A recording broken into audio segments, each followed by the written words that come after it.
सूर्य जो आहे तो आपल्या वडिलांचा कारक मानला जातो. त्याला ओके. पित्याची उपमा दिलेली आहे आपल्या ओके. पत्रिकेनुसार. चंद्र जो आहे तो आपल्या मातेला दर्शवतो. तसं मंगळ आहे तो भावंडांना रिप्रेझेंट करतो. माणूस ज्या दिवशी, ज्या हं, हं. वेळेला जन्माला येतो, हं, हं. तेव्हा हे ग्रह ॲक्टिव्ह होतात. मग त्या ग्रहांचं एक्झॅक्टली मानवी आयुष्यात हं, हं. काय परिणाम करतात? आपली जन्मकुंडली जी बनते सर हां. ज्योतिषशास्त्रामध्ये. जन्मकुंडली म्हणजे काय? मग जी मुलं 10वी-12वी ज्यांची झाली आणि हं. पुढे कुठल्या क्षेत्रात करियर करू बरं. शकतो बरं. आणि त्याला त्याच्यात सक्सेस आहे, बरं. हे आपल्याला पत्रिकेवरून सांगता येतं का? नक्कीच सांगता येतं ना सर. मी तर म्हणेन पत्रिकेत अशा कुठल्याच गोष्टी नाहीयेत ज्या सांगता येतात. आता भीतीदायक ग्रह म्हणजे शनी.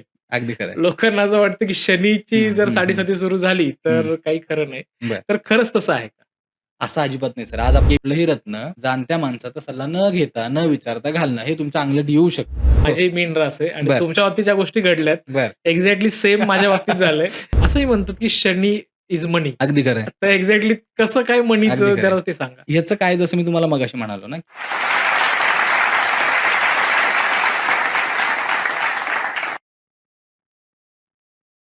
नमस्कार, मी गणेश कुंभार आपल्या सगळ्यांचं स्वागत करतो गोष्ट फायद्याची आपल्या पॉडकास्टमध्ये. आचार्य सुमित सर आपल्याला ॲस्ट्रोवरती मार्गदर्शन करणार आहेत.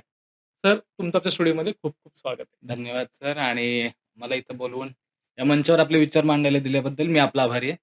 आणि एखाद्या क्लिष्ट समजल्या जाणाऱ्या विषयावरती ना आपण होईल तेवढं सोपं करून सांगायचा प्रयत्न आज आपल्या दर्शकांसाठी करणार आहोत. नक्कीच, नक्कीच. तर मी आता ओके. सध्या ज्योतिषशास्त्र, अंकशास्त्र आणि वास्तुशास्त्र या तिन्ही बद्दल आपण गाईडन्स देतो, कन्सल्टन्सी देतो, लोकांना मार्गदर्शन करतोय. आणि सर्वसामान्य लोकांपासून सेलिब्रिटी लोकं, पॉलिटिशियन्स लोकं, या सगळ्या कॅटेगरीतली लोकं आज आपल्याकडे क्लायंटमध्ये आहेत. वाह! वाह! क्या बात है! म्हणजे आता आपण पुढे आपल्याला कळणारच आहे, की सर एक्झॅक्टली ॲस्ट्रोविषयी काय-काय सांगतायत. लोकांच्या मनात ज्या गैरसमजुती आहेत, त्या आपल्याला या आजच्या पॉडकास्टमधून दूर करायच्याच हाच आपला मोटिव्ह आहे आजचा. नक्कीच. येस, आता आपण नक्कीच. सुरुवात करूयात. तर सगळ्यात साधा प्रश्न, की एक्झॅक्टली खूप बेसिकपासून सुरुवात हं, करूयात. हं, हं. ज्योतिषशास्त्र म्हणजे नक्की काय? ठीक आहे. तर याला मला सर एक 2 वेगळ्या-वेगळ्या प्रकारे सांगावं वाटतं. हां, एक आपण थेरॉटिकल डेफिनेशन पाहूया, जी बऱ्याच वेळा तुम्ही ऐकली पण असेल, हां, आपल्या दर्शकांनी ऐकली असेल. तर ज्योतिषशास्त्र म्हणजे सर एक अशी विद्या, जी आकाशातले ग्रह, नक्षत्र, तारे यांचा मानवी जीवनावरती होणारा परिणाम, हां. हे अभ्यासण्याची कला म्हणजे ज्योतिषशास्त्र. ओके. हे झालं थेरॉटिकल. हां, आता मी तुम्हाला म्हटल्याप्रमाणे थोडं प्रॅक्टिकल जर सांगायचं झालं, हां. आज आपल्याला 2 ग्रह जे आपण डोळ्यांनी पाहू शकतो, अनुभवू शकतो, ते म्हणजे सूर्य आणि चंद्र. करेक्ट. आणि या दोन्हीचा आपल्या आयुष्यावरती परिणाम आहे सर. कमी जास्त प्रमाणात आपल्याला तो जाणवतो. हां. उन्हाळ्यामध्ये टेम्परेचर वाढतं, बरोबर? हो, हो. घरामध्ये गरम व्हायला सुरुवात होतात. बरोबर. अमावास्या पौर्णिमेला भरती ओहोटी येते समुद्राला. हां, हे हां. तर कुणी नाकारू शकलेलं नाहीये. बरोबर आहे. हे जर 2 ग्रह मानवी जीवनावरती एवढा परिणाम टाकतात, हं. तर बाकी असणारे ग्रह जरी ते डोळ्याने दिसत नसतील, हां. तरी त्यांचा प्रमाण जाणतेपणी, अजाणतेपणी हा आपल्या आयुष्यावरती होतच असतो. ओके. तर तो नेमका कसा आणि काय परिणाम होतो किंवा काय त्या परिणामांची शक्यता वर्तवली जाऊ शकते, हे सांगण्याची कला किंवा हे सांगण्याचं शास्त्र म्हणजे ज्योतिषशास्त्र सर. जसं तुम्ही आता ज्योतिषशास्त्रही सांगितलं, की प्रत्येक ग्रह आयुष्यात माणसाच्या काही ना काहीतरी परिणाम करतो. बरोबर. मग आपल्या शास्त्रात असं सांगितलं, की हं, माणूस हं. ज्या दिवशी, हं, ज्या हं. वेळेला जन्माला येतो, हं, हं. तेव्हा हे ग्रह ॲक्टिव्ह होतात. बरोबर, अर्थात ते ग्रह आपल्या प्रत्येकाप्रमाणे प्रत्येकाचे वेगवेगळे असतात. बरोबर. बरोबर आहे. मग त्या ग्रहांचं एक्झॅक्टली मानवी आयुष्यात हं, हं. काय परिणाम करतात ते हं, ग्रह? हं. तर ह्याच्यात सगळ्यात सुरुवातीला सांगावं वाटेल मला, आपली जन्मकुंडली जी बनते सर हां, ज्योतिषशास्त्रामध्ये. जन्मकुंडली म्हणजे काय? तुम्ही, मी, कुणीही मनुष्य ज्यावेळेला पृथ्वी तलावावर जन्माला येतो, हां, तर त्या एक्झॅक्ट वेळेला आकाशामध्ये कोणता ग्रह कुठल्या ठिकाणी आहे, कुठल्या ग्रहाची पोझिशन कुठे आहे, हे पाहण्यासाठी त्यावेळेसच्या करंट सिच्युएशनचा घेतला गेलेला आकाशाचा स्क्रीनशॉट म्हणजे आपली जन्मकुंडली आहे सर. ओके. ठीक आहे. आणि ह्या जन्मकुंडलीवरून बऱ्याचशा गोष्टी अभ्यासल्या जाऊ शकतात. जसं की काय-काय आपण गोष्टीचा अंदाज बांधू शकतो. हां, एखाद्या मनुष्याचा स्वभाव, ठीक हां. आहे, तो कसा असू शकतो? काय ॲट्रिब्यूट्स, काही प्रकारचं नेचर तुम्हाला त्याचं पाहायला मिळू शकतं. ओके. शिक्षण, काय प्रकारचं शैक्षणिक प्रगती अकॅडमिक्समध्ये तुम्हाला पाहायला मिळू शकते हां. किंवा करिअरबद्दल, कुठल्या प्रकारचं करिअर, त्यामध्ये परत आज द्विधा मनस्थिती आहे. मी हो, जॉब केला पाहिजे का बरोबर आहे. बिझनेस माझ्यासाठी योग्य आहे. करेक्ट. तर ह्या सगळ्या अगदी बारीक-सारीक गोष्टीपासून त्या अगदी महत्त्वातल्या महत्त्वाच्या ज्या आपल्या आयुष्यातल्या गोष्टी आहेत, ह्या हां. सगळ्यांसाठी एक इंडिकेशन पॉइंट मी ना याला एक मॉडर्न लँग्वेजमध्ये आजच्या जेन झी लोकांना कळावं म्हणून ना हं. ह्याला एक नेव्हिगेशन टूल किंवा एक एनालिटिकल टूल असं म्हणत असतो सर. ओके. कारण कसं आहे आपण Google मॅप्स वापरतो. आज मला बरोबर. रस्ता माहीत नाही, मला करेक्ट. इथून मुंबईला जायचं आहे. हं. मी Google मॅप्स लावला तर मॅप्स काय सांगतं मला, कुठल्या हायवेने गेलात तर तुम्ही कमी डिस्टन्समध्ये, हो, कमी वेळेमध्ये, कम्फर्टेबल वेमध्ये तुम्ही पोहोचाल. बरोबर. गाडीचं पेट्रोल संपलं तर तुम्हाला पेट्रोल पंप भेटेल. हां. मला भूक लागली तर 4 घास खाण्यासाठी हॉटेल मिळेल, बरोबर? करेक्ट. गाडी पंक्चर झाली तर मला मेकॅनिक भेटेल, गॅरेज भेटेल. हां. तर ज्योतिषशास्त्र म्हणजे दुसरं काही नाही सर, आपल्या आयुष्याचं नेव्हिगेशन टूल आहे. हे ओके, इंडिकेशन देतं, ओके. काय केलं तर तुमचा प्रवास सुखकर होईल. लवकरात लवकर ध्येयापर्यंत पोहोचता येईल. अडचणी आल्या तरी त्याच्यावर मात करण्याची शक्यता कुठे आहे, हे दर्शवणारं शास्त्र म्हणजेच नेव्हिगेशन टूल आजच्या युगात आपण सांगायचं झाल्यास ते ज्योतिषशास्त्राचं काम आहे. जसं तुम्ही आत्ता म्हणालात, की येस सर. प्रत्येकाच्या कुंडलीत ग्रह ॲक्टिव्ह होतात. हो, हो. मग आपले जे जेन-झी आहेत त्यांना असा प्रश्न पडू शकतो, हं, की हं. माझा जन्म समजा एक 10 वर्षापूर्वी झालाय. बरोबर. तर त्यावेळेस कुठले ग्रह ॲक्टिव्ह होते, हं, हे तुम्ही हजारो वर्षापूर्वी लिहून ठेवलं असं तुम्ही म्हणता हं, आणि त्या डॉक्युमेंट्सवरून तुम्ही आमची पत्रिका काढता आत्ता हं, आणि त्याच्यावरून सांगता, की तुझ्या आयुष्यात पुढे हं, बऱ्याच गोष्टी घडणार आहेत किंवा ह्या गोष्टी घडणार आहेत, ह्या गोष्टी नाही घडणार आहेत. हं, हं. मग ह्याच्यावर विश्वास येण्यासाठी बरं, एक्झॅक्टली ते डॉक्युमेंट्स काय आहे? त्याचा बरं. उगम कसा झाला? त्याविषयी सांगा. तर हे ज्योतिषशास्त्र आहे ना सर, हे आज किंवा ह्या मागच्या 4-5 वर्षात, 10, 15, 20 वर्षात नाही आलेलं आहे. हां. ह्याचा उगम जो झाला आहे, तो आपल्या वेदांपासून आलेला आहे. ओके. अथर्ववेदासारखे जे आपल्या वेदामध्ये असणारे जे ग्रंथ आहेत, हां. त्यामध्ये ज्योतिषशास्त्राची एक सेपरेट ब्रँच आहे किंवा मी म्हणेन ओव्हरऑल ऑकल्ट सायन्स, ज्याला ओके. आज आपण ज्योतिषशास्त्र नावाने ओळखतो, हां. वास्तुशास्त्र म्हणतो. हे सगळं वेदांमधून आपल्याकडे आलेलं आहे. ओके. आणि त्यावेळेसचे आपले जे ऋषीमुनी होते, त्यांनी शेकडो वर्ष ह्या ग्रहताऱ्यांचा, ग्रहतारे जसा प्रवास करतात, त्याचा हां. होणारा मानवी आयुष्यावरती परिणाम, ह्या ओके. सगळ्याचा अगदी बारकाईने केलेला अभ्यास आणि हां. त्यांची नोंदवलेली निरीक्षणं. तर ओके. ह्या धर्मग्रंथांचा आधार घेऊनच हे ज्योतिषशास्त्र निर्माण झालेलं आहे आणि त्यांनी जे काही नियम आपल्याला घालून दिलेत किंवा त्यांनी ज्या काही गोष्टी आपल्यासाठी आदर्श म्हणून ठेवलेल्या आहेत अभ्यास ओके. करण्याकरता, त्याचा आधार घेऊनच आपण एखाद्या मनुष्याची पत्रिका बनवल्यानंतर कुठला ग्रह त्याच्या आयुष्यावरती काय परिणाम करेल, कुठला कालावधी त्याच्या आयुष्यातला अडचणीचा जाऊ शकेल, कुठला ओके. कालावधी त्याच्यासाठी पूरक आहे, म्हणजे तिथं त्यांनी मेहनत जास्त घेतली, तर हां. यश जास्त मिळण्याची पण शक्यता आहे. तर करेक्ट. ह्या सगळ्या शक्यता किंवा ह्या सगळ्या गोष्टी आज आपण आर्टिफिशियली निर्माण नाही केलेल्या. हां. अगदी पुरातन काळापासून हजारो मी म्हणेन 6,000 ते 8,000 वर्षांपूर्वीपासूनचे डॉक्युमेंट्स आहेत. ओके. बृहत्पराशर होराशास्त्र म्हणून एक ग्रंथ आहे. हां. जे पराशर ऋषी होते, ज्यांना एक जनक मानलं जातं हां. ज्योतिषशास्त्राचं. हे त्यांनी त्यावेळेला लिखाण केलेलं या प्रकारचं एक पुस्तक आहे. किंवा ओके. जेमिनी ऋषी होते, त्याला जेमिनी सूत्र म्हणून त्यांचं पुस्तक आहे. तर ओके. असे खूप म्हणजे मी म्हणेन की सहस्त्र वर्षांपूर्वीच्या सगळ्या ह्या गोष्टी आहेत. आणि आज दुर्दैव आपलं काय माहिती सर, आपल्याकडं खूप मोठी ग्रंथसंपदा हां. आणि खूप मोठं साहित्य होतं, जे मागच्या काही शेकडो वर्षांपूर्वी भारतावर जी आक्रमणं झाली, हं. नालंदा विद्यापीठासारखी जी आपल्याकडे एक समृद्ध, हां. ज्ञानाने समृद्ध असणारी जी काही ठिकाणं होती, त्याच्यावरच घाला घातला गेला. करेक्ट. हो. त्यामुळे आपल्या ओव्हरऑल नॉलेजच्या मी म्हणेन सर 10% आज आपल्याकडे अवेलेबल आहे आणि ओके. अवेलेबल असलेल्यातलं 10% आज आपण शिकतोय. ही त्याच्या पुढची ओके. गोष्ट आहे. ओके. म्हणजे तुम्ही हे म्हणताय, की हजारो वर्षापूर्वी ऋषीमुनींनी लिहून ठेवलं आणि तेच आत्ता बरोबर. पुढे आपल्याला आयुष्यात काय घडणार आहे त्याचा आपण रेफरन्स लावू शकतो. बरोबर. ओके.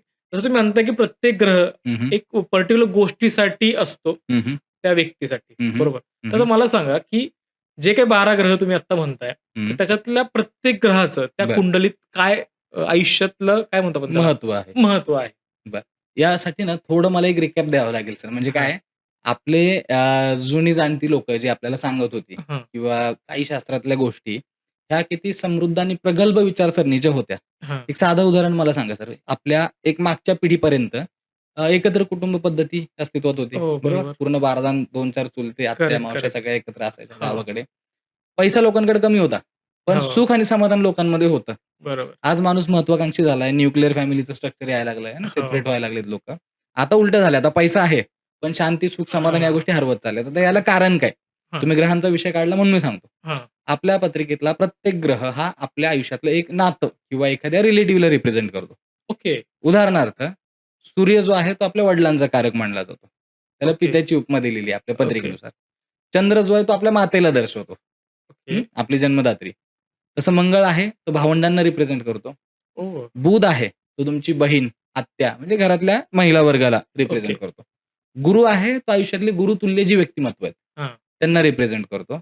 शुक्र जो आहे, तो तुमच्या पत्नीला म्हणजे आपल्या लाईफ पार्टनरला रिप्रेझेंट करतो ओके. किंवा आजच्या मॉडर्न एजमध्ये रिलेशनशिपमध्ये जे लोक आहेत, हां. तर तो त्यांच्या होणाऱ्या पार्टनरला रिप्रेझेंट करतो. ओके. त्याप्रमाणे शनी जे आहेत, ते घरातले वयोवृद्ध लोकं, ओके. ज्यांचं मान, सन्मान योग्य हं. पद्धतीने झालं पाहिजे. जुनी जाणती लोकं जे आपण म्हणतो, बरोबर. शनी त्यांना रिप्रेझेंट करतात आणि राहू आणि केतू जे आहेत, हं. हे फिजिकल फॉर्ममधले ग्रह नाहीयेत. बरं. तर चंद्राच्या दक्षिण आणि उत्तर भागालाच राहू आणि केतूची संज्ञा दिली आहे. त्यांना छायाग्रह असं म्हणलं जातं. बरं. पण यांचे काही कारकत्व आहेत. म्हणजे जसं राहू, आज हां. कलियुगाचा राजा म्हणलं जातं राहूला. का? ओके. कारण त्याची एक पॉवर आहे, की तो माणसाला भ्रमात टाकतो. इल्युजन क्रिएट करतो. ओके. म्हणजे खरं काय, खोटं काय, चांगलं काय, वाईट काय, यातली एक थिन लाईन जी असते ना माणसाची, हां.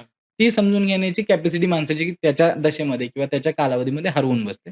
आणि याच्या ओके. अगदी विरुद्ध केतू आहे. म्हणजे राहू एखाद्याला आसक्तीकडे नेतो. हां. वासनानंद बनवू शकतो किंवा हां. एखाद्या गोष्टीच्या इतका माणूस आहारी पडतो, की त्याला स्वतःचे लिमिट्स कळत नाहीत, कुठे थांबलं बरोबर. पाहिजे. आणि याच्या अगदी विरुद्ध केतू आहे. म्हणजे केतूची दशा, केतूचा स्वभाव सांगायचा झाल्यास, केतू माणसाला डिटॅच करतो. एखाद्या गोष्टीकडनं मुक्तीकडे नेतो. म्हणजे ओके. मोक्षकारक मानला गेलेला आहे पत्रिकेमध्ये केतू. ओके. तर हे 9 ग्रह आहेत आणि आता जुन्या कुटुंब पद्धतीत काय होत होतं, आपले सर्व नातेसंबंध, आपले सर्व एकत्र कुटुंब पद्धतीमध्ये आई-वडील, हो, भाऊ-बहीण, हो, हो. चुलते, चुलत्या हे सगळे एकत्र पद्धतीत असल्या कारणानं तुमची कुंडली मनानेच बॅलन्स होत होती सर. हां. तुम्ही वडिलांसोबत राहताय, वडिलांची सेवा करताय, तुमचं सूर्य बॅलन्स होतंय. बरोबर. आईच्या सानिध्यात तुम्ही आहात, आई तुमच्यावर माया करते, तुमचा चंद्र बॅलन्स होतोय. भाऊ-बहीण एकत्र शेतीत कामाला जात होते, सख्खे भाऊ. बरोबर. किंवा कुठला व्यापार, कुठला व्यवसाय काय करायचा तर दोघं एकत्र होऊन करत होते. तुमचा हां. मंगळ बॅलन्स होत होता. हो, हो. घरामध्ये बहिणीला, आईला म्हणजे घरातल्या लक्ष्मीला योग्य तो मान-सन्मान होता, तर तुमचा बुध बॅलन्स होत होता. तसंच हां. गुरुतुल्य व्यक्तिमत्त्वाचा एक आदर होता. बरोबर? लोकं करेक्ट. आपल्यापेक्षा वयस्कर लोकांशी बोलताना आदरयुक्त बोलायचे. हां. आज सर मला सांगा, आज 20 वर्षाचा तरुण मुलगा, गाडीवरनं जाताना एखादा 60-70 वर्षाचा म्हातारा माणूस तो फक्त वॉचमन आहे म्हणून त्याला अरे-तुरे बोलतो किंवा हो. बरोबर आहे. नको त्या भाषेचा वापर केला जातो. तर हे करणं म्हणजे काय आपण स्वतः हाताने पायावर धोंडा मारून घेतो. ओके. ज्या तत्त्वाचा तुम्ही अपमान करताय, म्हणजे तो ग्रह तुम्ही बिघडवून घेताय हाताने तुमच्या हां. पत्रिकेमध्ये, असं मी ओके. सांगेन. Okay, okay. ॲक्चुअली तुम्ही खूप सुंदर एक्सप्लेन केलं, की बरोबर. आजकाल जे कुटुंब व्यवस्था जी आज विस्कळलेली आहे आणि बरोबर. त्याच्यानेच जास्त प्रॉब्लेम्स व्हायला लागले. झालेले आहेत. ओके. आता ह्या ग्रहांमध्ये तुम्ही सांगितलं, की हं, सगळ्यात भीतीदायक ग्रह म्हणजे शनी. अगदी खरं आहे. लोकांना असं वाटतं, की शनीची हं, जर हं, हं, साडेसाती सुरू झाली, हं. तर काही खरं नाही. बरं. तर खरंच तसं आहे का? असं अजिबात नाही सर. आज आपण काय करूया, हा गैरसमज पहिला मिटवून टाकूया हां, लोकांच्या मनातला. कसं आहे माहिती आहे का, शनीला मी म्हणेन एखादा हेडमास्टर असतात ना स्कूलमधले, हां, अगदी स्ट्रिक्ट स्वभावाचे. तर थोडंसं तसं त्याचं नेचर आहे. म्हणजे कसं ना, पहिलं म्हणजे तुमच्या संयमाची, हां. कष्टाची आणि शिस्तप्रियतेची परीक्षा घेतली जाते. ओके, कारण शनीचं कारकत्वच आहे. त्यांचे जे ॲट्रिब्यूट्स आहेत त्याच्यामध्ये डिसिप्लिन, पेशन्स, डिले, ऑब्स्ट्रक्शन ह्या सगळ्या गोष्टी येणार म्हणजे येणार तुमच्या वाट्याला. ओके. पण हे तुमचं भाग्य बिघडवण्यासाठी केलेलं नसतं. उलटं आज ज्या तुम्ही सामाजिक, आर्थिक परिस्थितीमध्ये आहात, हां, त्यातून आणखीन खडतर परीक्षा देऊन तुम्हाला पुढच्या लेव्हलला नेण्याकरता एक परीक्षेचा कालावधी असतो. ओके. तर जे लोक या परीक्षेत पास होतात ना, त्यांना म्हणजे शनी आपण म्हणतो ना राजाचा रंक पण होतो आणि रंकचा राजा पण होतो. करेक्ट. हे शनीमध्येच होऊ शकतं आणि जेवढी धन-दौलत शनी देऊ शकतो तुम्हाला, तेवढा हां. कुठलाच ग्रह देऊ शकत नाही. ओके. म्हणजे आज मोठे-मोठे बिझनेस टायकून काही नाव आपल्याला माहिती आहेत. अदानी आहेत, अंबानी आहेत, हां, आपले अमिताभ बच्चन साहेब आहेत. हां. बरोबर? त्यांचं तर तुम्हाला चांगली म्हणजे एक हिस्ट्री करेक्ट. आहे, हो. की वन्स अ टाईम ही हो, वॉज हो. अ बँकरप्ट बँकरप्ट म्हणजे झाले काहीच ते. नव्हतं, झिरो बनले होते. पण तिथं गिव्ह अप केलं नाही त्यांनी. करेक्ट. त्यांनी प्रयत्न चालू ठेवले, एफर्ट चालू ठेवले, कष्ट चालू ठेवले आणि वन फाईन डे जेव्हा ते त्या परीक्षेत उत्तीर्ण झाले, तर आजही हो. वयाच्या म्हणजे 82-83 वयापर्यंत तो माणूस आज त्या म्हणजे करेक्ट. पूर्ण इंडस्ट्रीवर राज्य करतोय. राज्य करतो. बरोबर. कॉम्पिटिशन आहे का त्यांना? नाही. काहीच नाही. तर हेच शनीचं कारकत्व आहे. मला सांगायचं काय लोकांना, कुणी घाबरावं शनीला सर? शनी म्हणजे तुमचा कर्मफलदाता. ओके. जे कर्म तुम्ही केलेत ना, एक आरसा आहे तुमच्यासमोर. हां, ठीक आहे. एक ठराविक कालावधीनंतर तो आरसा तुमच्यासमोर आणला जातो. मग ज्यांचे कर्म खराब आहेत, हां. ज्यांनी लोकांच्या मानामुंड्या पिरगाळून पैसे कमवलेले आहेत, ओके. कोणाचे शाप हाय घेतलेली आहे, हां. चुकीच्या मार्गाने काही कर्म केलेली आहेत, हं. अन्याय केला आहे कोणावरती, त्या लोकांनी मात्र जरूर शनीला घाबरावं. कारण ओके. शनीकडे माफी नाही. कर्माला माफी सर कुणीच करू शकत नाही. नाही. करेक्ट आहे. देवांना सुद्धा कर्म चुकलेले नाहीत. बरोबर आहे. त्यामुळे मी हेच सांगेन, की शनी म्हणजे दुसरं-तिसरं काही नाही. आपल्या भूतकाळात जी कर्म केली ज्यामुळे आज भविष्यात हां. म्हणजे आजच्या वर्तमानात म्हणजे आपल्या भूतकाळात केलेल्या कर्मांनुसार आजचा आपला वर्तमान काळ आहे. बरोबर? करेक्ट. तर ते जे काही तुम्ही चांगल्या वाईट गोष्टी केल्यात ना, हां. त्याचेच रिटर्न द्यायला तुम्हाला आलेला काळ म्हणजे तुमची शनीची साडेसाती किंवा शनीची ढैया आणि ओके. शनीची महादशा असं मी म्हणेन. Okay, okay, okay. असं आहे. असंही म्हणतात, की शनी इज मनी. अगदी खरं आहे. तर एक्झॅक्टली कसं काय अगदी मनीचं खरं आहे. जरा ते सांगा? ह्याचं काय जसं मी तुम्हाला मगाशी म्हणालो ना, की शनीचा एक स्वभाव आहे. हं. माणसाला रखडवतो, संयमाची परीक्षा पाहतो, अगदी हां. नको-नको करून सोडतो. म्हणजे तुम्ही गिव्ह करायला प्रवृत्त होणार, की नाही आता माझ्याच्याने हां. होतंय आणि आय एम डन. झालं बरोबर. आता याच्या पलीकडे मी नाही हां. स्ट्रगल करू शकत.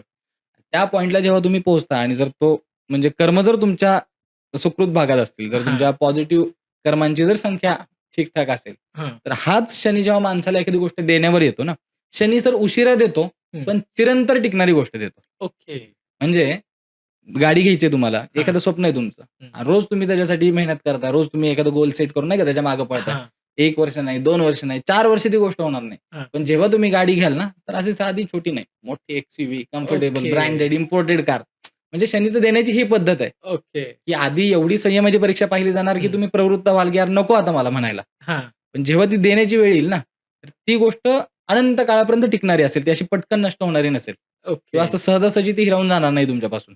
ओके, ओके, असं आहे. ओके. जसं तुम्ही शनीचं सांगितलं, की हं. शनी इज मनी. बरोबर. मग आपल्या प्रेक्षकांना रिलेट करण्यासाठी, हं, हं. की प्रत्येक व्यक्तीनुसार हं, हं. प्रत्येकाचा एक ग्रह ॲक्टिव्ह असतो, हं, की हं. तो व्यक्ती त्या ग्रहाला रिप्रेझेंट करत असतो. अर्थात बरोबर. त्या व्यक्तीला तो ग्रह रिप्रेझेंट हं, करत हं. असतो. हं, हं. बरोबर. बरोबर.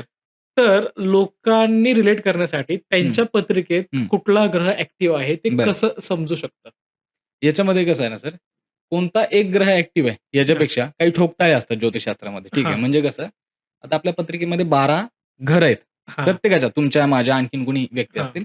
12 घरं हे फिक्स आहेत. ते कधीच बदलत नाहीत. हां, आणि 9 ग्रह आहेत म्हणजे 9 प्लॅनेट्स आहेत आपले. हां. आणि ज्योतिषशास्त्रातल्या 12 राशी आहेत. ओके. म्हणजे मी आपल्या नवीन मॉडर्न युगातल्या लोकांना कळण्यासाठी ना हं, कायम सांगतो, हां. Astrology is all about permutations and combination of this 12, 9 अँड 12. ओके, 12, 9, 12चं हे सगळं गणित आहे. ओके. ह्याच्यामध्ये कसं होतं, 12 जी घरं आहेत पत्रिकेतली, हं, ही प्रत्येक कुठल्या ना कुठल्या कार्यक्षेत्राला दर्शवतात. म्हणजे जसं पत्रिकेचं पहिलं घर, हं. दॅट रिप्रेझेंट्स युअरसेल्फ म्हणजे तुमची सेल्फ आयडेंटिटी. तुमचं ओके. सेल्फ व्यक्तिमत्व मी म्हणेन. ठीक हां. आहे. दुसरं घर हे धनस्थान मानलं जातं. म्हणजे आपण स्वकमाईनी जे कमाई हं, अर्जित करू, हं. ते आपलं धनस्थान. तिसरं हे सिबलिंग म्हणजे आपल्या भाऊ-बंधांचं स्थान मानलं जातं, भाऊ-बंधांचं. ओके. चौथं आहे ते तुमच्या घरातलं वातावरण आणि तुमची माता, या दोन्ही गोष्टी रिप्रेझेंट करणारं चौथं स्थान आहे. ओके, 5वं स्थान तुमचं शिक्षण दाखवतं, तुमची संतती योग दाखवतं. ओके, 6वं स्थान हे रोग, रिपू, ऋण थोडंसं त्रासदायक आहे. ओके. रोग म्हणजे लोन्स, हं. रिपू म्हणजे शत्रू हां. आणि ऋण म्हणजे कुठे ना कुठे तुम्हाला लायबिलिटीमध्ये जावं लागेल. ओके. कर्ज तुमच्यावरती होऊ हं. शकतं. 7वं आणि महत्त्वाचं घर, 7वं घर तुमचं लाईफ पार्टनर पण दाखवतं.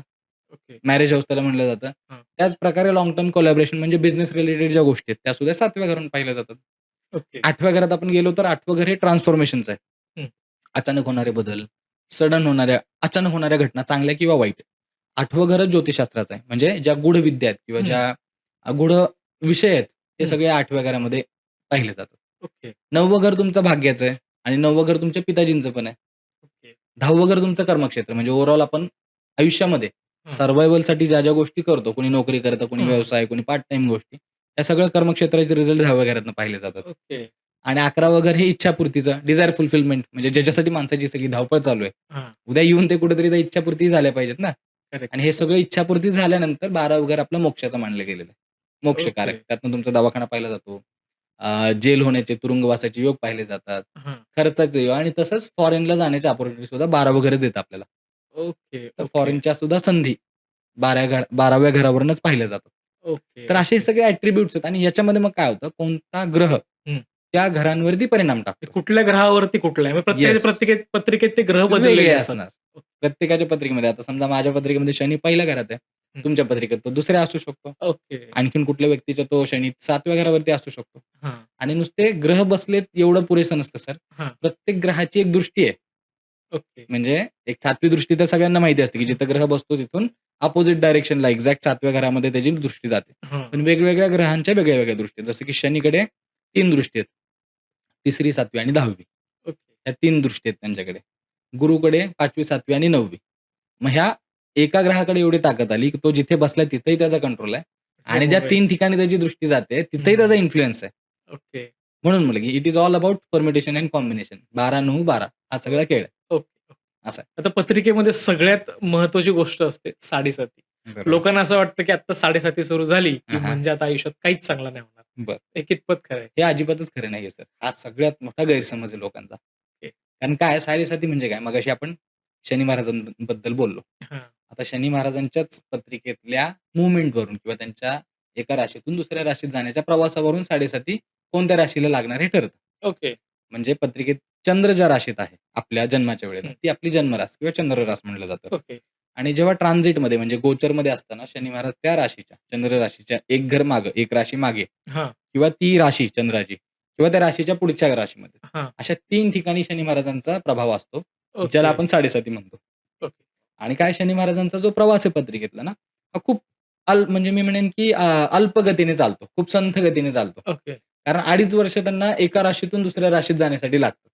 ओके. त्या कारणाने मी म्हटलं की ह्या 3 ठिकाणी म्हणजे आपल्या चंद्र राशीच्या पूर्वी हां, आपल्या चंद्र राशीत आणि आपल्या चंद्र राशीच्या पुढे हां. 3 टप्पे 3 झाले. टप्पे म्हणजे झाले. अडीच, अडीच आणि अडीच. टोटल 7.5 वर्ष. ह्याला 7.5 म्हणलं ओके. जातं. शनी जेव्हा आपल्या राशीच्या एक घर मागे, आपल्या राशीत आणि एक घर पुढे असेल, हां, तो कालावधी आपला 7.5चा. हे झालं बरोबर. थेरॉटिकल हां, डेफिनेशन. आता 7.5 म्हणजे काय? जसं मगाशी हं. आपण चर्चा केली. 7.5 म्हणजे दुसरं-तिसरं काही नसून, काही कालावधीसाठी तुमची घेतली गेलेली परीक्षा. ओके. ठीक आहे. तुमची परीक्षा घेतली जाणार. त्यात तुमचा संयम, तुमचे पेशन्स चेक केले जातील. हां, प्रयत्नांची पराकाष्ठा तुम्हाला करावी लागेल. पूर्वी जे काम तुमचं सहजासहजी होत होतं. पहिल्या अटेम्प्टमध्ये जाऊन एखादं काम तुम्ही करून येत होतात. हां. त्या कामाला आता तुम्हाला कमीत कमी 2दा, 3दा त्याच ओके. कामासाठी एफर्ट द्यावे लागतील आणि मग ते काम होईल. म्हणजे प्रत्येक ठिकाणी थोडासा संथपणा, प्रत्येक ठिकाणी रिझल्ट मिळण्याला थोडासा उशीर होणं ओके. किंवा मी 200% मेहनत करतोय आणि रिझल्ट 50-60%च मिळतोय. हां, तर अशा हां. प्रकारे थोडं, थोडं, थोडं माणसाला फ्रस्ट्रेशन येणं हे साहजिक आहे 7.5 मध्ये. ओके. डिले होतो. डिले होतो किंवा आपल्याला वाटतं जेवढं माझ्या हक्काचं आहे तेवढं मला मिळत नाहीये. कुठेतरी माझ्यावर हां. अन्याय होतोय. पण जसं मी म्हटलं ही एक टेम्पररी फेज आहे सर. ओके. 7.5चा मूळ उद्देश हा तुमच्या लाईफमध्ये चेंज घडवून आणणं, ट्रान्सफॉर्मेशन घडवून आणणं हा हां. असतो. माणसाचं व्यक्तिमत्व बदलून टाकते 7.5. ओके. माणसं एवढी हंबल होतात ना सर 7.5 नंतर. तुम्ही मी म्हणणारा माणूस बघा आणि हां. 7.5 करेक्ट. संपल्यानंतर तुम्ही त्या माणसाला भेटा. म्हणजे शनी पूर्ण असं स्वर्गातनं जमिनीवर आपणच माणसाला बसवतात.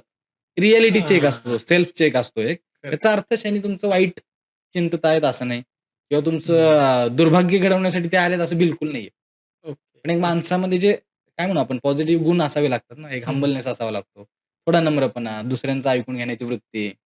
हे निर्माण करण्यासाठी मी म्हणेन की शनी महाराज त्या पर्टिक्युलर टाईमसाठी येऊन आपली परीक्षा घेतात ओके. आणि जो त्याच्यात उत्तीर्ण मात्र होतो ना सर, मी सांगेन आपले जे प्राईम मिनिस्टर आहेत, हं. त्यांच्या दुसऱ्या का पहिल्या टर्मच्या वेळेला ते 7.5 मध्ये पीएम बनलेले आहेत. ओके. ठीक आहे. मोठे-मोठे जे बिझनेसमॅन आहेत, आज भारतातले वेल रेनॉन जेवढी नावं आहेत, हं. ह्या सगळ्या लोकांचा राईज हा 7.5 मध्ये झालेला आहे. ओके. आणि मी स्वतः जे अनुभवतोय, माझी रास मीन आहे. बरं. मागच्या 2.5 वर्षापासून ऑलरेडी आमची 7.5 चालू आहे. आज ओके. शनी आमच्या राशीत आहेत. पण माझा ह्या क्षेत्रातला जो प्रवास आहे, म्हणजे हां. पूर्वीपासून मी हे काम करतोय, इट्स हं. बीन 8 टू 9 इयर्स आता. ओके. पण जो राईज मला आत्ता मिळतोय ह्या मागच्या 2-3 वर्षामध्ये, हां. तो म्हणजे स्वप्नवत आहे माझ्यासाठी. कुठेही जाहिरात न करता, जे ऑर्गॅनिक ओके. वर्ड ऑफ माउथनी पब्लिसिटी माझी झाली आहे किंवा ज्या प्रकारचं यश मिळतंय, समाजात ज्या प्रकारचे कॉन्टॅक्ट्स निर्माण होत आहेत, हां. ते स्वप्नवत आहे माझ्यासाठी. तर एवढं ओके. असताना कसं आपण म्हणू शकतो बरं, की 7.5 कायम वाईटच असते किंवा 7.5 मध्ये माणसाचं नुकसानच होतं. निव्वळ गैरसमज आहे सर हा, ओके, ओके, असं ओके. मी म्हणेन. तुम्ही तुमचं सांगितलं, मी माझं सांगतो. हो. माझी मीन रास आहे आणि बरं, तुमच्या बाबतीत ज्या गोष्टी घडल्यात, बरं. एक्झॅक्टली सेम माझ्या बाबतीत झालंय, बरं. की ह्या मागच्या 2 वर्षापासून बरोबर, जे आत्तापर्यंत ज्यासाठी धावपळ करत बरोबर. होतो, ते सर्व आता मिळायला लागलंय. हळू मिळतंय. बरोबर. येस. सो म्हणजे मलाही तो अनुभव आहे, की करेक्ट. 7.5 मध्ये कामं नक्की होतात. बरोबर, ओके. बरोबर. आता पुढे जाऊयात. बरं. राहू आणि केतू हं, हं. आयुष्य उद्ध्वस्त करतात असा एक लोकांचा गैरसमज आहे. बरं, बरं. तर त्याविषयी जरा सांगा? ठीक आहे. आता राहू आणि केतू आपण समजून घेतले मगाशी, हं. की हे छायाग्रह आहेत. करेक्ट. कुठेही फिजिकल सेलेस्टियल बॉडीच्या फॉर्ममध्ये उपलब्ध नाहीये. नाहीत. पण जसं मी म्हटलं, राहू, केतू काहीतरी शिकवण द्यायला येतात. हां. ही दशा असते त्यांची ना. राहू, केतू मी थोडक्यात सांगतो एक हं, शॉर्टमध्ये. जेव्हा समुद्रमंथन झालं, हं. आपल्या पुराणांमध्ये कथा आहेत. नवीन पिढीने कदाचित टीव्हीवर सीरियलमध्ये पाहिलं असेल हे, ठीक आहे. हां. जेव्हा समुद्रमंथन झालं, देव आणि असुर दोघांनी मिळून ते केलं होतं. हं. त्यातून अमृत जेव्हा बाहेर आलं, भगवान विष्णू मोहिनी अवतार घेऊन आले. हो. कारण अमृत दानवांच्या हातात पडलं, तर काही होऊ शकतंय. माहिती करेक्ट. होतं त्यांना. ते देवांनाच मिळावं ह्याकरता त्यांनी काही आपण म्हणू चतुराई केली तिथं, हां. मोहिनी अवतार घेऊन.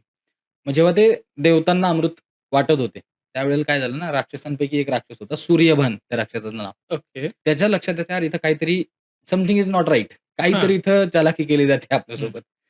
त्यांनी ठरवलं नाही आपण थोडंसं डेअरिंग करून ना बघायचं काय होतं.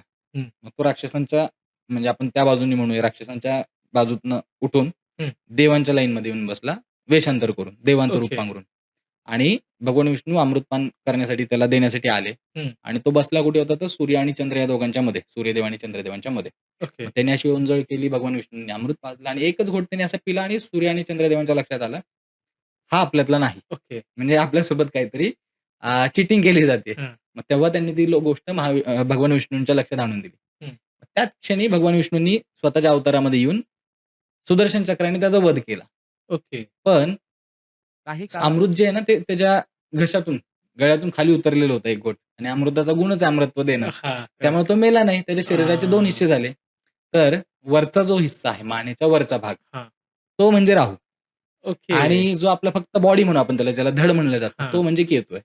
ओके. म्हणून म्हणलं ही गोष्ट का माहिती पाहिजे, की राहू, केतू काय सांगायला येतात आयुष्यात. राहू आणि केतू दोघे इन्कम्प्लीट आहेत बघा एकमेकाशिवाय. हां. 2 करेक्ट. हिस्से झालेत ना. करेक्ट. राहूकडे फक्त वरचा भाग आहे. हां. त्या कारणानं राहू दशा किंवा राहूचा प्रकोप जेव्हा एखाद्याच्या हां. वाट्याला येतो, तो कुठल्या प्रमाणात येतो? त्याच्याकडे फक्त एवढाच भाग आहे हां. डोक्याचा. तो विचारशक्तीवर प्रभाव टाकतो. ओके. माणसाला मॅनिप्युलेट करतो. बरोबर. अतिमहत्वाकांक्षी बनवतो. कारण त्याला बॉडी नाही ना, अनुभवाचं तर हां. सगळं आहे. पण करेक्ट. बॉडी नाहीये. हं. त्याला मजा करायची आहे, त्याला एन्जॉय करायचा आहे, त्याला एडव्हेंचर्स करायचे आहेत. पण एक्सपिरियन्स कुठनं करणार? बॉडीच नाहीये. मग तो हां. अतिमहत्वाकांक्षी बनवतो माणसाला कधी-कधी ओके. स्पर्धात्मक युगात. हाच राहू पॉझिटिव्ह असल्यावर लोकांना अमाप धन-दौलत मिळवून देतो. हाच ओके. राहू राजकारणी लोकांना सत्तेमध्ये बसायला मदत करतो. बरं. ठीक आहे. म्हणजे हे दोन्ही ॲट्रिब्यूट आहेत. Negative okay. असल्यावर तो भ्रमित करून सोडतो माणसाला. काय चांगलं, काय वाईट. हां. एखादा मित्र फार जवळचा वाटतो. उद्या तोच पाठीत खंजीर खुपसून निघून जाईल. ओके. आणि बाकी जग दुनिया सांगत असते हां त्याला. हा काय असं ठीक वाटत नाही. पण हां. तो आंधळा विश्वास जो असतो ना राहूच्या दशेतला, त्याला असं वाटतं म्हणजे जो समजवायला जाईल ना तोच शत्रू होऊन बसेल त्याचा. हां. तर ही राहूची 2 बाजू झाल्या, की पॉझिटिव्ह असल्यावरती काय, ओके. निगेटिव्ह असल्यावर काय. तसं केतूच्या बाबतीत सुद्धा. हां.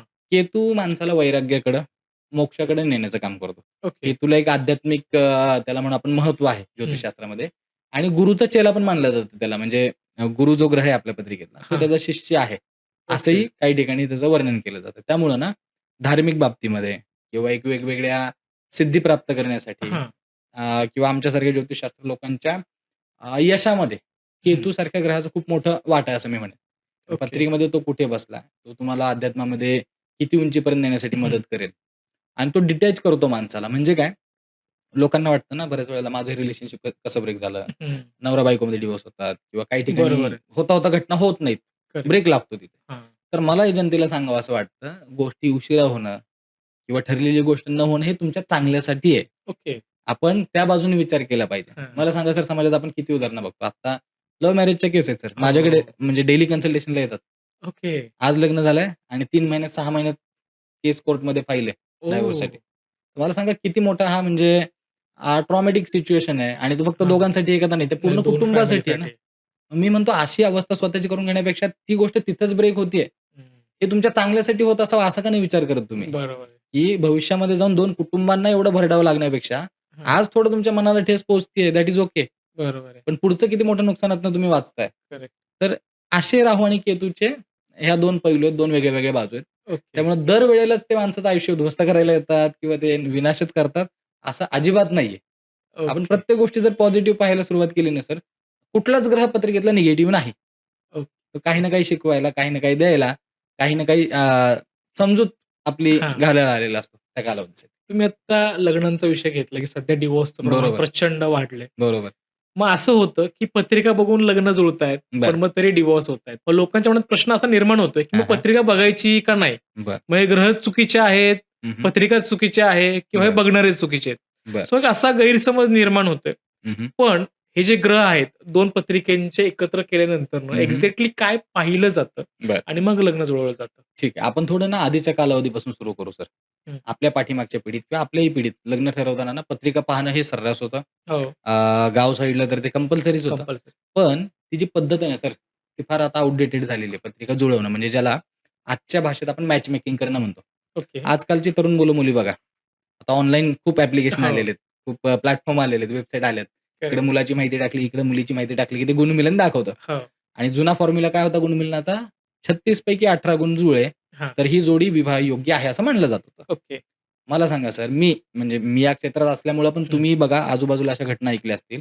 पत्रिका पाहिली होती 36 पैकी 30-32 गुण जुळले होते तरी हं. डायव्होर्स झाला. हो, बरोबर आणि आहे. एखादं जोडपं आहे ज्यांनी पत्रिका पाहिलीच नाही किंवा हो, पाहिल्यावरही कळलं अगदी 15-16च गुण जुळत होते, पण आज झालं 10-20 वर्ष झालं त्यांचा सुखाचा संसार आहे. हो. हे का आहे? काही गोष्टींना सरधोपटपणे लागल्या जातात आपल्या पाठीमागं. हं. तसंच ज्योतिषशास्त्राचं आहे.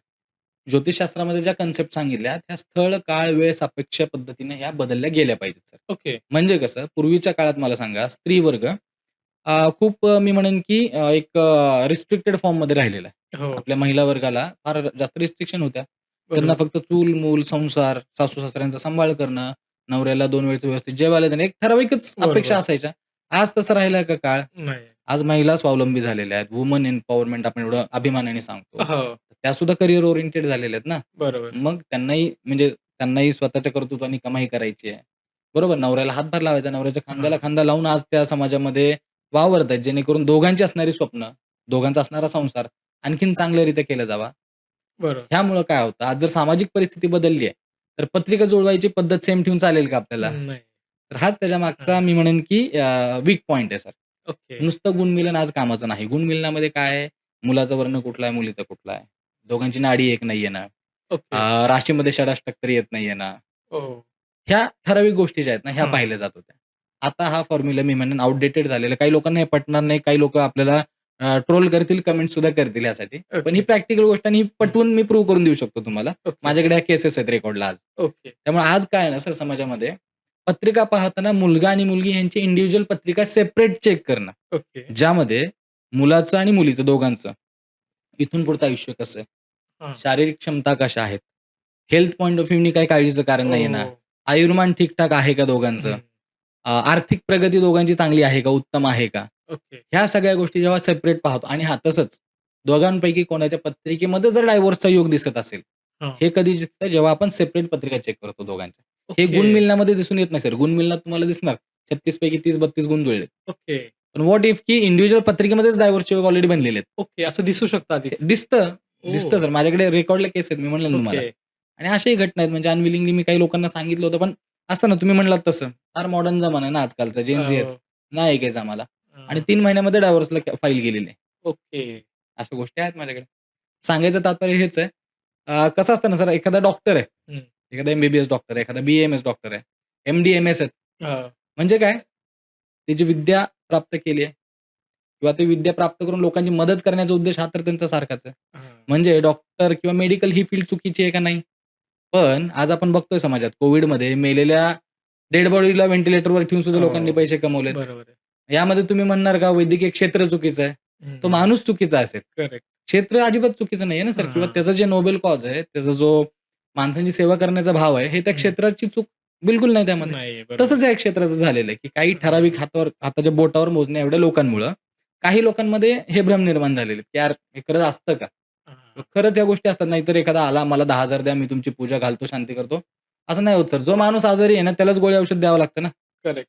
तर कसं मी तुम्हाला म्हणणार, तुम्ही मला 5,000-50,000 रुपये द्या, मी तुमची पूजा करून येतो. हां. सगळ्या करेक्ट. गोष्टी अशा आहेत. म्हणून म्हटलं, की पत्रिका पाहण्याचा फॉर्म्युला बदलला पाहिजे.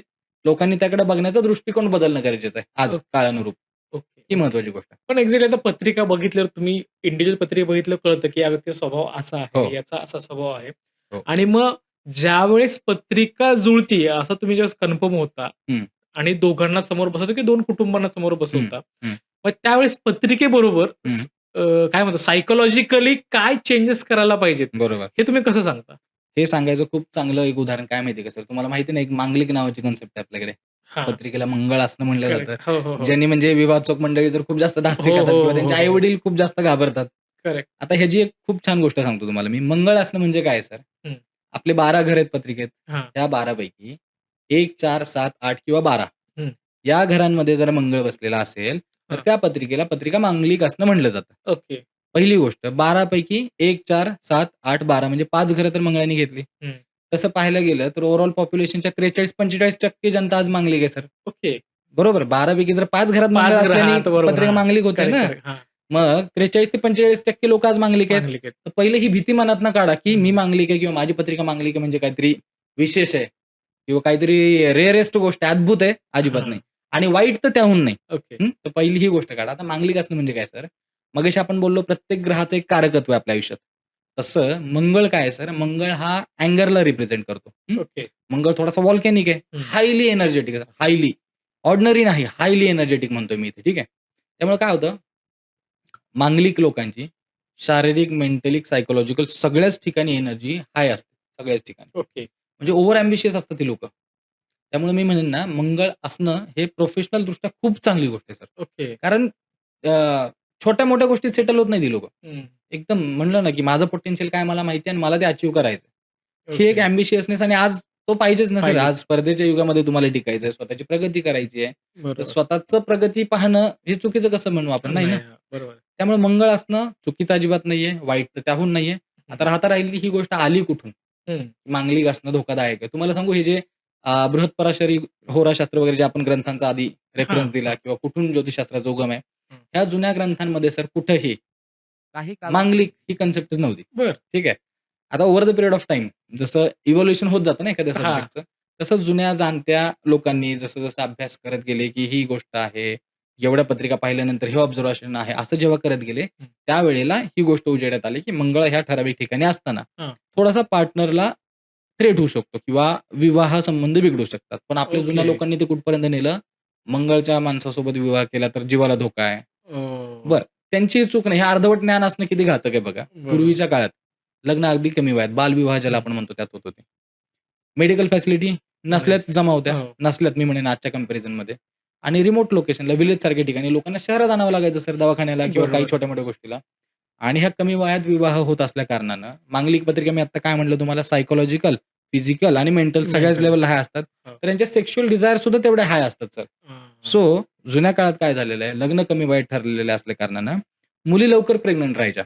हां. बरोबर. बाळंतपण खूप कमी वयामध्ये त्यांचे वाटेल बरोबर. आणि पूर्वी असं कुटुंब नियोजन वगैरे एवढा अवेअरनेस नव्हता सर. हं. 2-2, 3-3, 4-4 अपत्य सहज होत होती एखाद्या हो. घरात आणि मग त्या प्रेग्नन्सीमध्ये त्या लेडीजचा अंत व्हायचा दुर्दैवाने. ओके. पण ती कन्सेप्ट कशी पडत गेली? मांगलिक माणसासोबत लग्न झालं लग्न म्हणून झालं. ती दगावली. ओके. तर असं एक सरधोपटपणे हे गणितं कुठेतरी लावली गेलेली आहेत. एकाचं ऐकून दुसऱ्यानी, दुसऱ्याचं हो. ऐकून तिसऱ्यानी किंवा आपण म्हणतो एकाचा 10 करून सांगणं, तशी ही पद्धत पुढे आलेली आहे. ओके. त्यामुळं मांगलिक असणं अजिबात वाईट नाही. आता मांगलिकला मांगलिकची पत्रिका चांगली जुळते, हे मी म्हणेन पार्शियली खरं आहे. का? त्यालाही रिझन आहे मी आता म्हणल्याप्रमाणे, करेक्ट. की 2 एम्बिशियस लोकं एकत्र असली, तर हां. चांगली प्रगती करतील किंवा वेव्हलेंथ जुळेल, चांगले समजून बरोबर. घेतील एकमेकाला किंवा एखादा नवराच फक्त मांगलिक आहे आणि बायको अगदीच नाही का, म्हणजे मी टिपिकल फक्त घरातच बसून राहीन असं असेल, तर हं. कुठेतरी ते वादविवादाचं कारण ठरू शकतं. सायकॉलॉजिकल किंवा मेंटल त्यांचे बरोबर. तेवढ्या ट्युनिंग जुळणार नाहीत. पण तेच हां. जर का दोघं अगदी धडाडीचे आहेत, खांद्याला खांदा लावून नाही आपण जे करायचं ते दोघं मिळून करायचं. हां. ही जर मेंटॅलिटी असेल, तर किती उत्तम गोष्ट आहे ना. ह्याच्यापेक्षा करेक्ट. आणखीन काय पाहिजे आज आयुष्यात माणसाला? बरं. सांगायचं तात्पर्य हे, की मग मांगलिक असणं किंवा लग्नाच्या वेळेला पत्रिका जुळवणं ह्या सगळ्या ज्या कन्सेप्ट आहेत, काही ह्या काला सरधोपटपणे न लावता आज स्थळ, काळ, वेळ सापेक्ष पद्धतीने त्याच्यामध्ये थोडेसे हां. चेंजेस करून कसं ते ओके. प्रॅक्टिकली आपल्याला योग्य ठरवता येईल ना, हे बघूनच त्याचा अभ्यास आपण केला पाहिजे. जसं तुम्ही म्हणालात, की आता जसं काळ पुढे जातो तसं चेंजेस होत बरोबर, आलेत आणि आता हे होणार आहेत. बरोबर. आता जो जेन-झीचा पूर्ण हं, हं, हं. जमाना आहे पुढे. बरोबर. ती लोकं मानतील, नाही मानतील हा नंतरचा विषय. हं, हं, पण हं. त्यांची जी आता मेंटॅलिटी आहे, स्त्री आणि पुरुष हं, ह्या हं. दोघांना एकत्र जर राहण्यासाठी हं, हं. सध्याच्या हिशोबाने पत्रिकेत एक्झॅक्टली काय बघितलं जातं, बरं. जेणेकरून नातं टिकेल शेवटपर्यंत? बरं. सगळ्यात महत्त्वाचं सर माझं ऑब्झर्वेशन मी सांगतो. काही लोकं क्रिटिसाइज करतील जसं हं. मी म्हटलं हे माझं वैयक्तिक ओपिनियन आहे. हां. ठीक आहे. आज माणसाच्या आयुष्यातले 90% प्रॉब्लेम हे फक्त इगोमुळे आहेत. हो. 90% कुठलाही एज ग्रुप असू द्या. ठीक आहे. स्त्री असू द्या, पुरुष असू द्या. हां. बऱ्याच ठिकाणी कन्सल्टेशनला किंवा वैवाहिक जीवनातल्या समस्या घेऊन लोकं जेव्हा येतात मार्गदर्शनासाठी आणि जेव्हा हां. कधी एकत्र बोललं जातं किंवा कधी वेगळं-वेगळं बोललं जातं दोघांशी. माझ्या लक्षात येणारी गोष्ट म्हणजे हीच आहे. क्षुल्लक गोष्टीवरून वाद का होतात तर फक्त इगोमुळं. मीच का माघारी यायची? ओके. मीच का सॉरी म्हणायचं? हां. माझ्याच घरातल्यांना असं का ट्रीटमेंट? म्हणजे तसं पाहिलं ना सर, आपल्या आधीच्या पिढ्या किंवा आपल्या पिढीपर्यंत ह्या गोष्टी कधी मॅटरच करत नव्हत्या आपल्याला. नव्हतं. हो. जसं मी म्हटलं पूर्वी एकत्र कुटुंब पद्धती होती किंवा आता सुद्धा जरी कुटुंब पद्धती एकत्र नसली तरी एक तो अंडरस्टँडिंग लेव्हल जी होती दोघांमधली, हां. ठीक-ठाक होती आणि गोष्टी चालत होत्या. कॉम्प्रोमाईज कोणालाच वाटत नव्हतं. पण आता काय, थोडं महिला सक्षमीकरण झाल्यामुळं महिलांच्या अपेक्षा सुद्धा थोड्याशा वाढलेल्या आहेत. लग्नाच्या वेळेला कसं त्यांना स्वतःचंही करिअर पाहायचंय. हां. त्यामुळं आता त्या जर स्वावलंबी झाल्या तर त्यांचं साहजिक म्हणणं असणार आहे, की माझ्यापेक्षा सुपिरियरच मुलगा हवा लग्नाच्या वेळेला. करेक्ट. हे कुठेतरी आज म्हणतात लोकं, की ओव्हर एक्स्पेक्टेशन्स होत आहेत. अति हो. अपेक्षांचं प्रमाण वाढलेलं आहे. त्यामुळं काय होतं, एक तर विवाहाचं वय सुद्धा उलटून चाललंय लोकांचं. विवाहच हो. उशिरा करण्याकडे कल चाललेला आहे. करेक्ट. 30-32शीला सर लोकं लग्नाचा विचार करायला लागलेत. हं. होता 30 ओलांडून 32-35 पर्यंत जातायत. हो. तोपर्यंत काय शरीराचं एक असतं हार्मोनल लेव्हल आहे. हं. योग्य त्या वयातच योग्य त्या गोष्टी होतात. तुम्हाला संतती योग जर एवढ्या उशिरा किंवा एवढ्या नंतर जर तुम्ही फॅमिली प्लॅनिंग करत असाल, त्यामध्ये कॉम्प्लिकेशन्स येऊ शकतात. म्हणजे ओके. प्रत्येक बाजून मी तुम्हाला सांगतोय. सायकॉलॉजिकल सांगितलं, मेंटल सांगितलं आणि फिजिकल सुद्धा हा इम्पॅक्ट किती म्हणजे एक ड्रास्टिक आज हं. डेंजरस ठरत चाललेला आहे. ओके. ह्या नवीन जनरेशनच्या लोकांसाठी. तर सांभाळण्याची गोष्ट एवढीच आहे मी म्हणेन, की कुठल्याही एका ग्रहावरती हा ब्लेम न टाकता. कारण माणसाचं ओके. कसं आहे ना सर, काही झालं ना, हां, मग माझ्या पत्रिकेत होतं म्हणून झालं. अरे तसं ओके. नाही.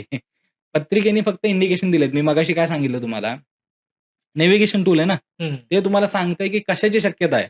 हवामान खातं तुम्हाला जर सावध करतंय, पुढील 2 दिवसात तीव्र पावसाची, मुसळधार करेक्ट. पावसाची शक्यता आहे. तुम्ही म्हणाले, "नाही, मी छत्री घेऊन जाणार." कारण मला हवामान खात्याने इशारा दिला. हां. मी म्हटलं, "नाही, मी असलं काही ऐकत नाही. मी असंच जाणार." पाऊस आला, कोण जास्त सेफगार्ड आहे सर? तुम्ही छत्री घेऊन गेलात, छत्रीवाले. तुम्ही सुरक्षित राहाल, व्यवस्थित कामावरती जाऊन माघारी घरापर्यंत पोहोचाल. बरोबर. मी कुठेतरी रस्त्यात अडकेन, मध्येच भिजेन, तब्येत बिघडेल. म्हणजे काय पत्रिका काय सांगते तुम्हाला इंडिकेशन तुमचे कर्म थोडी ना ठरवलेत पत्रिकेने. करेक्ट. कर्म काय करायचं, तर त्याची तुम्हाला मिळणारी कृती, तुमच्या कृतीचं मिळणारं उत्तर, बरोबर, तोच तुमचा एंड रिझल्ट आहे. त्यामुळे बरोबर. लोकं असं ब्लेम करतात. म्हणजे जी मानत नाहीत ना, ती लोकं कसं ना दोन्ही बाजूनी बोलतात. ओके. ठीक आहे, की नाही यार मला सांगितलं होतं माझ्या पत्रिकेतच असं आहे.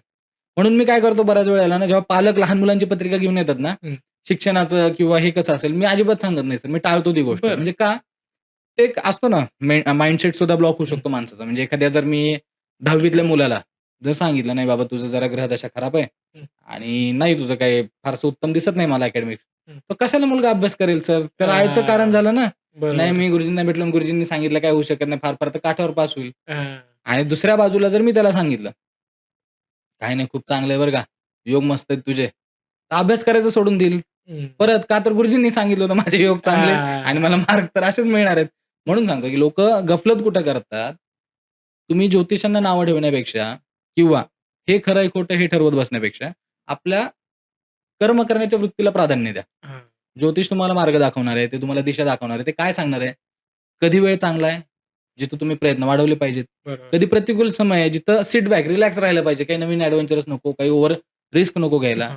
आणि कधी तुम्हाला दिशा बदलणं गरजेचं आहे. ओके. जसं मी म्हटलं मला जायचंय मुंबईला, पण मी हां. चालत निघालो. मला महिना लागेल ना वेळ पोहोचायला. लागेल. आणि जर मला मस्त सुपर बाईक दिली, पण मी चाललोय कोल्हापूरच्या दिशेने, तर मी हं. मुंबईला पोहोचेन का? नाही. ह्या दोन्ही गोष्टी विचारात घेऊन ह्याचंच सांगड घालणं म्हणजे हे ज्योतिषशास्त्र आपल्याला शिकवतं सर. ओके.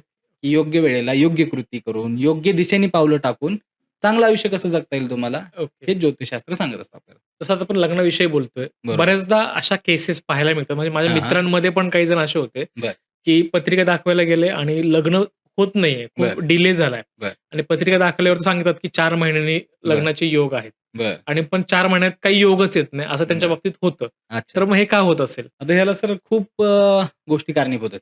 हं. कुठल्याही एक गोष्ट स्पेसिफिक रिझन नाहीये. पहिली हां, गोष्ट काय, पत्रिका योग सांगते हां, म्हणजे काय? शक्यता वर्तवते. हां, आपण मगाशी एक उदाहरण दिलं होतं.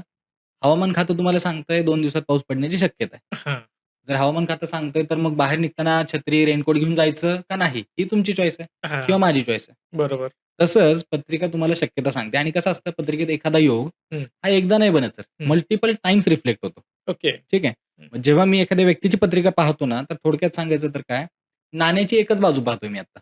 ओके. कारण एकाच व्यक्तीची पत्रिका आहे समोर. हं. मग तिचं जेव्हा मी सगळं रीडिंग करतो, एनालिसिस करतो, त्यानुसार ज्या शक्यता मला दिसतात, ते वर्तवणं ज्योतिषी म्हणून माझं काम आहे हां. किंवा कुठल्याही आमच्या ज्योतिष बांधवांचं काम आहे. हं. आता ते जर कृतीत उतरत नाही, मगाशी मी म्हटल्याप्रमाणे, हां. आज झालं काय, लोकांच्या ओव्हर एक्स्पेक्टेशन सुद्धा याला कारणीभूत आहेत. हं. आज मी बघतोय सर डोळ्यांनी, 30 म्हणू नका, 35 म्हणू नका, 40शी ओलांडून गेलेलेही लोकं अविवाहित आहेत. हो. फक्त आणि फक्त 2च रिझन, एक तर इगो, दुसरं अति अपेक्षा. अपेक्षा. म्हणजे मी यात कोणाला असं म्हणत नाही, की फक्त मुलींच्याच अपेक्षा जास्त आहेत. हं. मुलांच्याही आहेत रादर मी म्हणेन. करेक्ट. बरोबर? तर म्हणून म्हटलं, की ह्याला कुठली एक गोष्ट कारणीभूत आहे असं मला वाटत नाही किंवा हं. कुठला एक ग्रह किंवा त्याची ग्रह दशा खराब आहे म्हणून हे होतं असं बिलकुल नाही. हां. बऱ्याच लोकांचं कसं आहे, मी म्हटलं ना मगाशी तुम्हाला, की ज्योतिषाने सांगितलंय, हं. म्हणजे मी बसल्या जागेवर निवांत राहिलो तरी ती गोष्ट घडणं असं कसं होईल ना? करेक्ट. जर तुम्हाला Google मॅप्सवरती सांगते पुण्यातनं मुंबईला जायला 4.5 तासाचा रस्ता आहे. हां. तुम्ही स्टार्टचं बटन दाबलं, गाडी तर तुम्हालाच चालवायची आहे ना, का तो तुम्हाला घेऊन हां. जाणार आहे? बरोबर आहे. सांगायचं तात्पर्य हेच आहे, ज्योतिष कायम तुम्हाला शक्यता दर्शवणार आहे. काय होऊ शकतं याबद्दल ओके. भाकीत करणार आहे. घडवायचं का नाही तुमच्या हातात आहे ना. करेक्ट. जर तुम्हाला एखाद्याने योग सांगितला आहे, तुम्ही प्रयत्नाची पराकाष्ठा करा. जुन्या हं. काळी लिमिटेशन्स होते लोकांना. फक्त आई-वडील, नातेवाईकांमध्ये सांगून स्थळं आणली जात होती किंवा नाही बरोबर का आहे. कुटुंब पद्धतीतच चर्चा व्हायची. आज तुम्हाला ऑनलाईन प्लॅटफॉर्म आहेत, मॅट्रिमोनी वेबसाईट्स आहेत. हां. काही घरी तर आज एवढं फ्री वातावरण आहे, की म्हणजे मुलाला म्हणतात वैतागून, "बाबा तुला कोण आवडतं का सांग? हां. कुणी असू दे, तुझ्या ऑफिसमधला असू दे, बाकीचं कोणी कलीग असू दे, आम्ही करून द्यायला तयार आहे." पण तेही होत नाहीये. बरोबर. म्हणून म्हटलं, की प्रत्येक वेळेला पत्रिका किंवा ज्योतिषाने सांगितलं, पण ते झालं नाही, हे ब्लेम करण्यापेक्षा आपल्या कर्म करण्याच्या वृत्तीला सुद्धा काही गोष्टी ना जबाबदार धरल्या पाहिजेत, असं मला वाटतं बरं. वैयक्तिकरित्या सर. ओके. असं आहे. जसं आता म्हटलं, की प्रत्येक ग्रह हं, त्या हं. व्यक्तीच्या आयुष्यात काहीतरी इम्पॅक्ट टाकत असतात. बरोबर. मग सध्या जेन जो विषय आहे, हं, की हं. करियर. हं, हं. मग जी मुलं 10वी-12वी ज्यांची झाली आणि हं, हं. पुढे काय कुठल्या क्षेत्रात करियर करू बरं, शकतो बरं, आणि त्याला त्याच्यात सक्सेस आहे, बरं. हे आपल्याला पत्रिकेवरून सांगता येतं का? नक्कीच सांगता येतं ना सर. मी तर म्हणेन पत्रिकेत अशा कुठल्याच गोष्टी नाहीयेत ज्या सांगता येत नाहीत.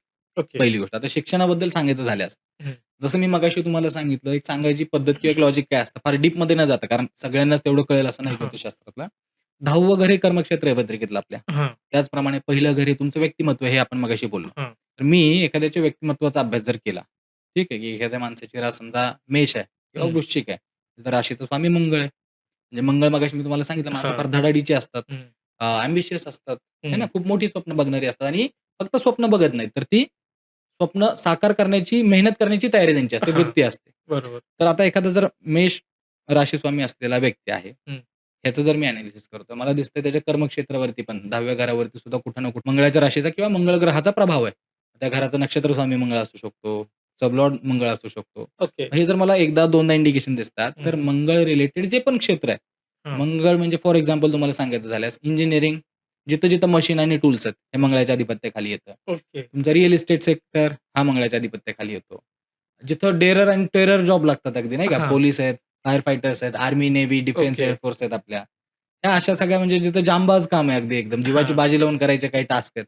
अशा सगळ्या ठिकाणी ना मंगळाचे ॲट्रिब्यूट्स पाहिले जातात. ओके. तर थोडक्यात सांगायचं कारण काय, की हेच की तुम्ही म्हणालात, की एखाद्याला गाईडलाईन दिली जाऊ शकते का? हां. दिली जाऊ शकते. परत मगाशीचा प्रश्न मी घेतो. हं. आता मी जर एखाद्याला सांगितलं, तुमचा मुलगा म्हणजे नाही का रिअल इस्टेटमध्ये चांगलं हं. काम करेल. हं. आता तो मुलगा रिअल इस्टेटमध्ये गवंड्याच्या हाताखाली जाईल का तो आ, स्वतः प्रॉपर्टी ओनर बनेल, तो स्वतःचे करेक्ट, प्रोजेक्ट डेव्हलप करेल, हे कोण ठरवणार आहेत? त्याचे कर्म ठरवणार आहेत. करेक्ट. स्वतः तो. म्हणून म्हणजे इथे डिस्क्लेमर मी वारंवार का देतोय? बऱ्याच वेळेला सगळे आम्हालाही रोज ऐकायला मिळतं. हां. मला मागं पत्रिका दाखवली, त्यांनी मला असं सांगितलं होतं. ठीक आहे ना, सांगतायत. सांगणारा हं. चुकीचं नाही. मी मगाशी उदाहरण दिलं हं. ना तुम्हाला. मेडिकल फील्ड चुकीची नाहीये. एखाद्या करेक्ट, माणसाचा अभ्यास कमी जास्त असू शकतो. करेक्ट. कुणी मुद्दामून माल प्रॅक्टिस करत असू शकतं. हां. तो त्यांचा विषय. पण सांगितलं म्हणजे मी बसून राहिलो घरात तर होणार आहे का? नाही. सांगायची प्रयत्न करावा तात्पर्य तेच लागणार. आहे. ज्योतिष आणि तुमचे कर्म. काही कर्म करण्याची आपल्याला मुभा दिलेली आहे. म्हणजे कसं काही दृढ कर्म असतात, काही हां. अदृढ कर्म आहेत. जसं फॉर एक्झाम्पल आपण जन्माला आल्यावर हं. आपली उंची शरीराची किती असेल हे आनुवंशिकतेने ठरलेलं आहे. हो. आपल्या आई-वडिलांची जी काही ॲव्हरेज उंची आहे किंवा आजोबांची जी होती, ही गोष्ट नाही बदलू शकत. बदलू नाही शकत. पण तुम्ही तब्येतीत लीन राहायचं का एकदम नाही का हां. मोटापा घेऊन जगायचं का जिम वगैरे करून तुम्ही फिट राहायचं ही चॉईस तुमच्या हातात आहे ना. हां. म्हणजे मला काय म्हणायचं आहे, पत्रिका एखादी गोष्ट सांगते. असं नाही तुम्ही पत्रिकेवरच रिलाय राहा हां. किंवा कायम पत्रिकेलाच ब्लेम करा, की नाही मला ज्योतिषाने सांगितलं होतं, माझ्या हां. पत्रिकेत हा योग आहे. तिथं तुम्ही तुमचे कर्म करून त्या गोष्टीची तीव्रता वाढवणं किंवा कमी करणं किंवा ती गोष्ट अनुकूल करून घ्यायची का प्रतिकूल करून घ्यायची, हे फक्त आणि फक्त तुमचे कर्मच ठरवणार आहेत सर. ओके. त्यामुळं सांगायचं तात्पर्य हेच आहे लोकांना. कायम पत्रिका करत बसू नका. तुमचे कर्म करण्याला प्राधान्य द्या. ज्योतिषाला एक दिशादर्शक, मार्गदर्शक टूल म्हणून वापरा, तर तुमचं आयुष्य खूप सुखी होईल. आता बरेचदा असं पाहायला मिळतं, की हं, हं. पैसा येतो घरात, पण तो बरोबर. टिकत नाही. बरं. मग याच्यासाठी कुठला ग्रह कारणीभूत असू शकतो का? यामध्ये आहे ना सर कुठलं एक कारण नसेल. मगाशी आपण जसं एक्सप्लेन केलं ना, हां. की कुठल्या एका ग्रहामुळे ही घटना घडेल असं नाहीये. हां. थोडं पाठीमागे आपण चर्चा केली प्रत्येक पत्रिकेतलं प्रत्येक घर हे हां. काही ना काही गोष्टी दर्शवतंय. बरोबर. तसं पत्रिकेतलं दुसरं जे घर आहे, हं. हे आपलं धनस्थान आहे मगाशी आपण एक्सप्लेन केलं. हां. म्हणजे स्वकमाईनी कमवलेली संपत्ती ही धनस्थान बरोबर. दुसरं आहे. हां. त्याचप्रमाणे मी तुम्हाला सांगितलं, की पत्रिकेतलं 12वं घर हे कशाचं आहे? मोक्षाचं आहे, मोक्षच आहे. हॉस्पिटलायझेशनचं आहे, फॉरेनचं आहे आणि त्याचप्रमाणे ते व्ययस्थान मानलं जातं म्हणजे खर्चाचं. ओके. आता बऱ्याच वेळेला काय होतं, दुसऱ्या आणि 12व्या घराचा जर का संबंध निर्माण झाला पत्रिकेमध्ये, हं. म्हणजे दुसऱ्या घरात असणाऱ्या राशीचा स्वामी जर का 12व्यात असेल हां. किंवा 12व्या राशीचा स्वामी दुसऱ्यामध्ये येऊन बसला. हं. म्हणजे हे आवक-जावक हे पत्रिकेतच तुमच्या ठरलेलं आहे. म्हणजे तुम्ही ओके. कितीही कमवलं, इन्कम आला की तो 12व्या घरातनं व्ययस्थानातनं निघून जातो. ओके. म्हणून म्हटलं की इथे कुठला एक ग्रह कारणीभूत नसेल. याच्यामध्ये आपल्याला बऱ्याच गोष्टी आत्ता हे सांगितलं मी हे फार जनरिक आहे. कुणी हा हां. थंब रूल म्हणून घेऊ नये. एक ओके. कन्सेप्ट म्हणून मी सांगितली तुम्हाला, की हं. दुसऱ्या आणि 12व्या घराचा जर का संबंध निर्माण झाला असेल हां. पत्रिकेत, तर ह्या घटना होतात. त्याला काही उपाय पण आहेत. म्हणजे जे आपल्या दुसऱ्या घरामध्ये असणारी जी राशी आहे, हां. त्या राशीचा जो स्वामी आहे, हां. तो कुठल्या नक्षत्रामध्ये आहे, त्या नक्षत्र स्वामीची पूजा करणं. ओके. उदाहरण सांगतो. जर का माझ्या दुसऱ्या राशीमध्ये शुक्र आहे हं. आणि शुक्र बसलेला आहे समजा मंगळाच्या नक्षत्रामध्ये. हां. म्हणजे दुसऱ्या घरामध्ये एकतर माझ्या वृषभ राशी असेल 2 नंबरची हां. किंवा 7 नंबरची तुळा राशी असेल. ह्या दोन्ही राशी आहेत शुक्राच्या. ओके. आणि पत्रिकेत तुम्हाला 2 किंवा 7 लिहिलेलं दिसेल तुमच्या दुसऱ्या घरामध्ये. हां. म्हणजे त्या राशी आहेत शुक्र ग्रहाच्या.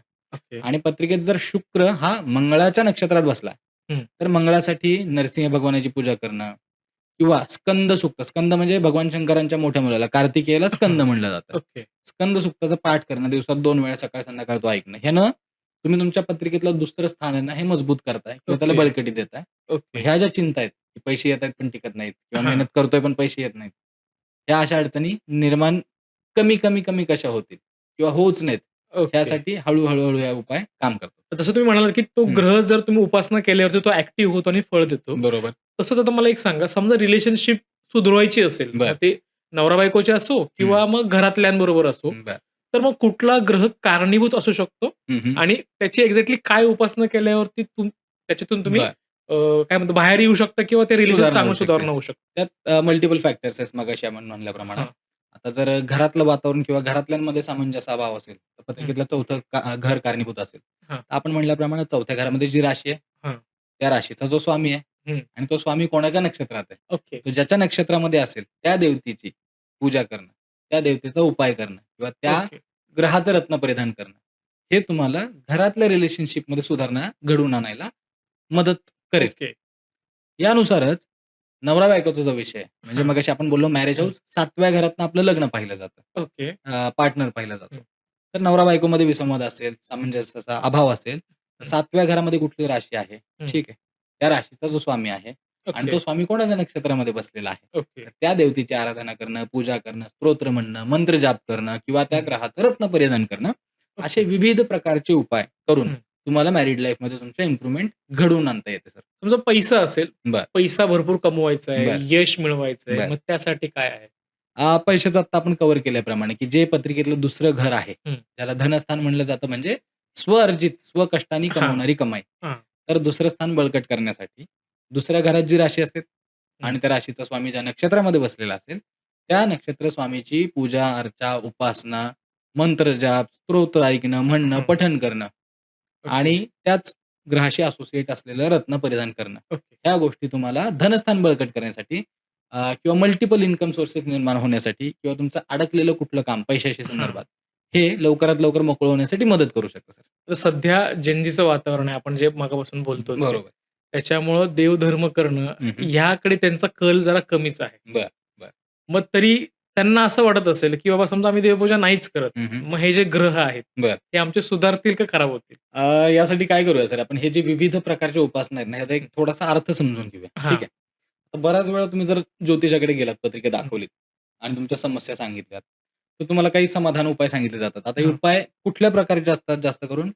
मंत्रोपासना असते, हं, एखादी शांती सांगितली जाते, हं. एखाद्या गोष्टीचं दान करायला सांगितलं जातं हां, किंवा एखादं रत्न घालायला सांगितलं जातं. हां, त्यात फरक काय आहे? ऐकणाऱ्याला काय वाटतं सगळे उपाय एकसारखेच आहेत. म्हणजे हां, एखाद्या लेमन लँग्वेजमध्ये सांगायचं झाल्यास हां. सर्वसामान्य माणसासाठी उपाय हे उपाय आहेत. बरोबर पण आहे. याच्यामागे थोडा एक लॉजिकल पॉइंट जर पाहिला ना, हं, एखाद्या ग्रहाची ठीक आहे किंवा नक्षत्राची शांती सांगितली जाते. हं. शांती करणं कुठल्याही गोष्टीची म्हणजे शक्य तितक्या लवकर इफेक्ट मिळावा. ओके. ठीक आहे. म्हणजे थोडं इन्स्टंट ज्याला आपण म्हणतो हं. जेन भाषेमध्ये, हां, थोडं इन्स्टंट रिलीफ पाहिजे, तर त्या ग्रहाची किंवा ज्या प्रॉब्लेमॅटिक गोष्टी आहेत त्याच्याशी संबंधित शांती सांगितली जाते. हां, त्याप्रमाणे दुसरी गोष्ट, आता इथे काय बघितलं आपण, की प्रॉब्लेम आहे, त्याची शांती म्हणजे ते रिझॉल्व्ह होण्यासाठी मदत करेल. हां, दुसरी गोष्ट काय सांगितली जाते तुम्हाला? मंत्रोपासना.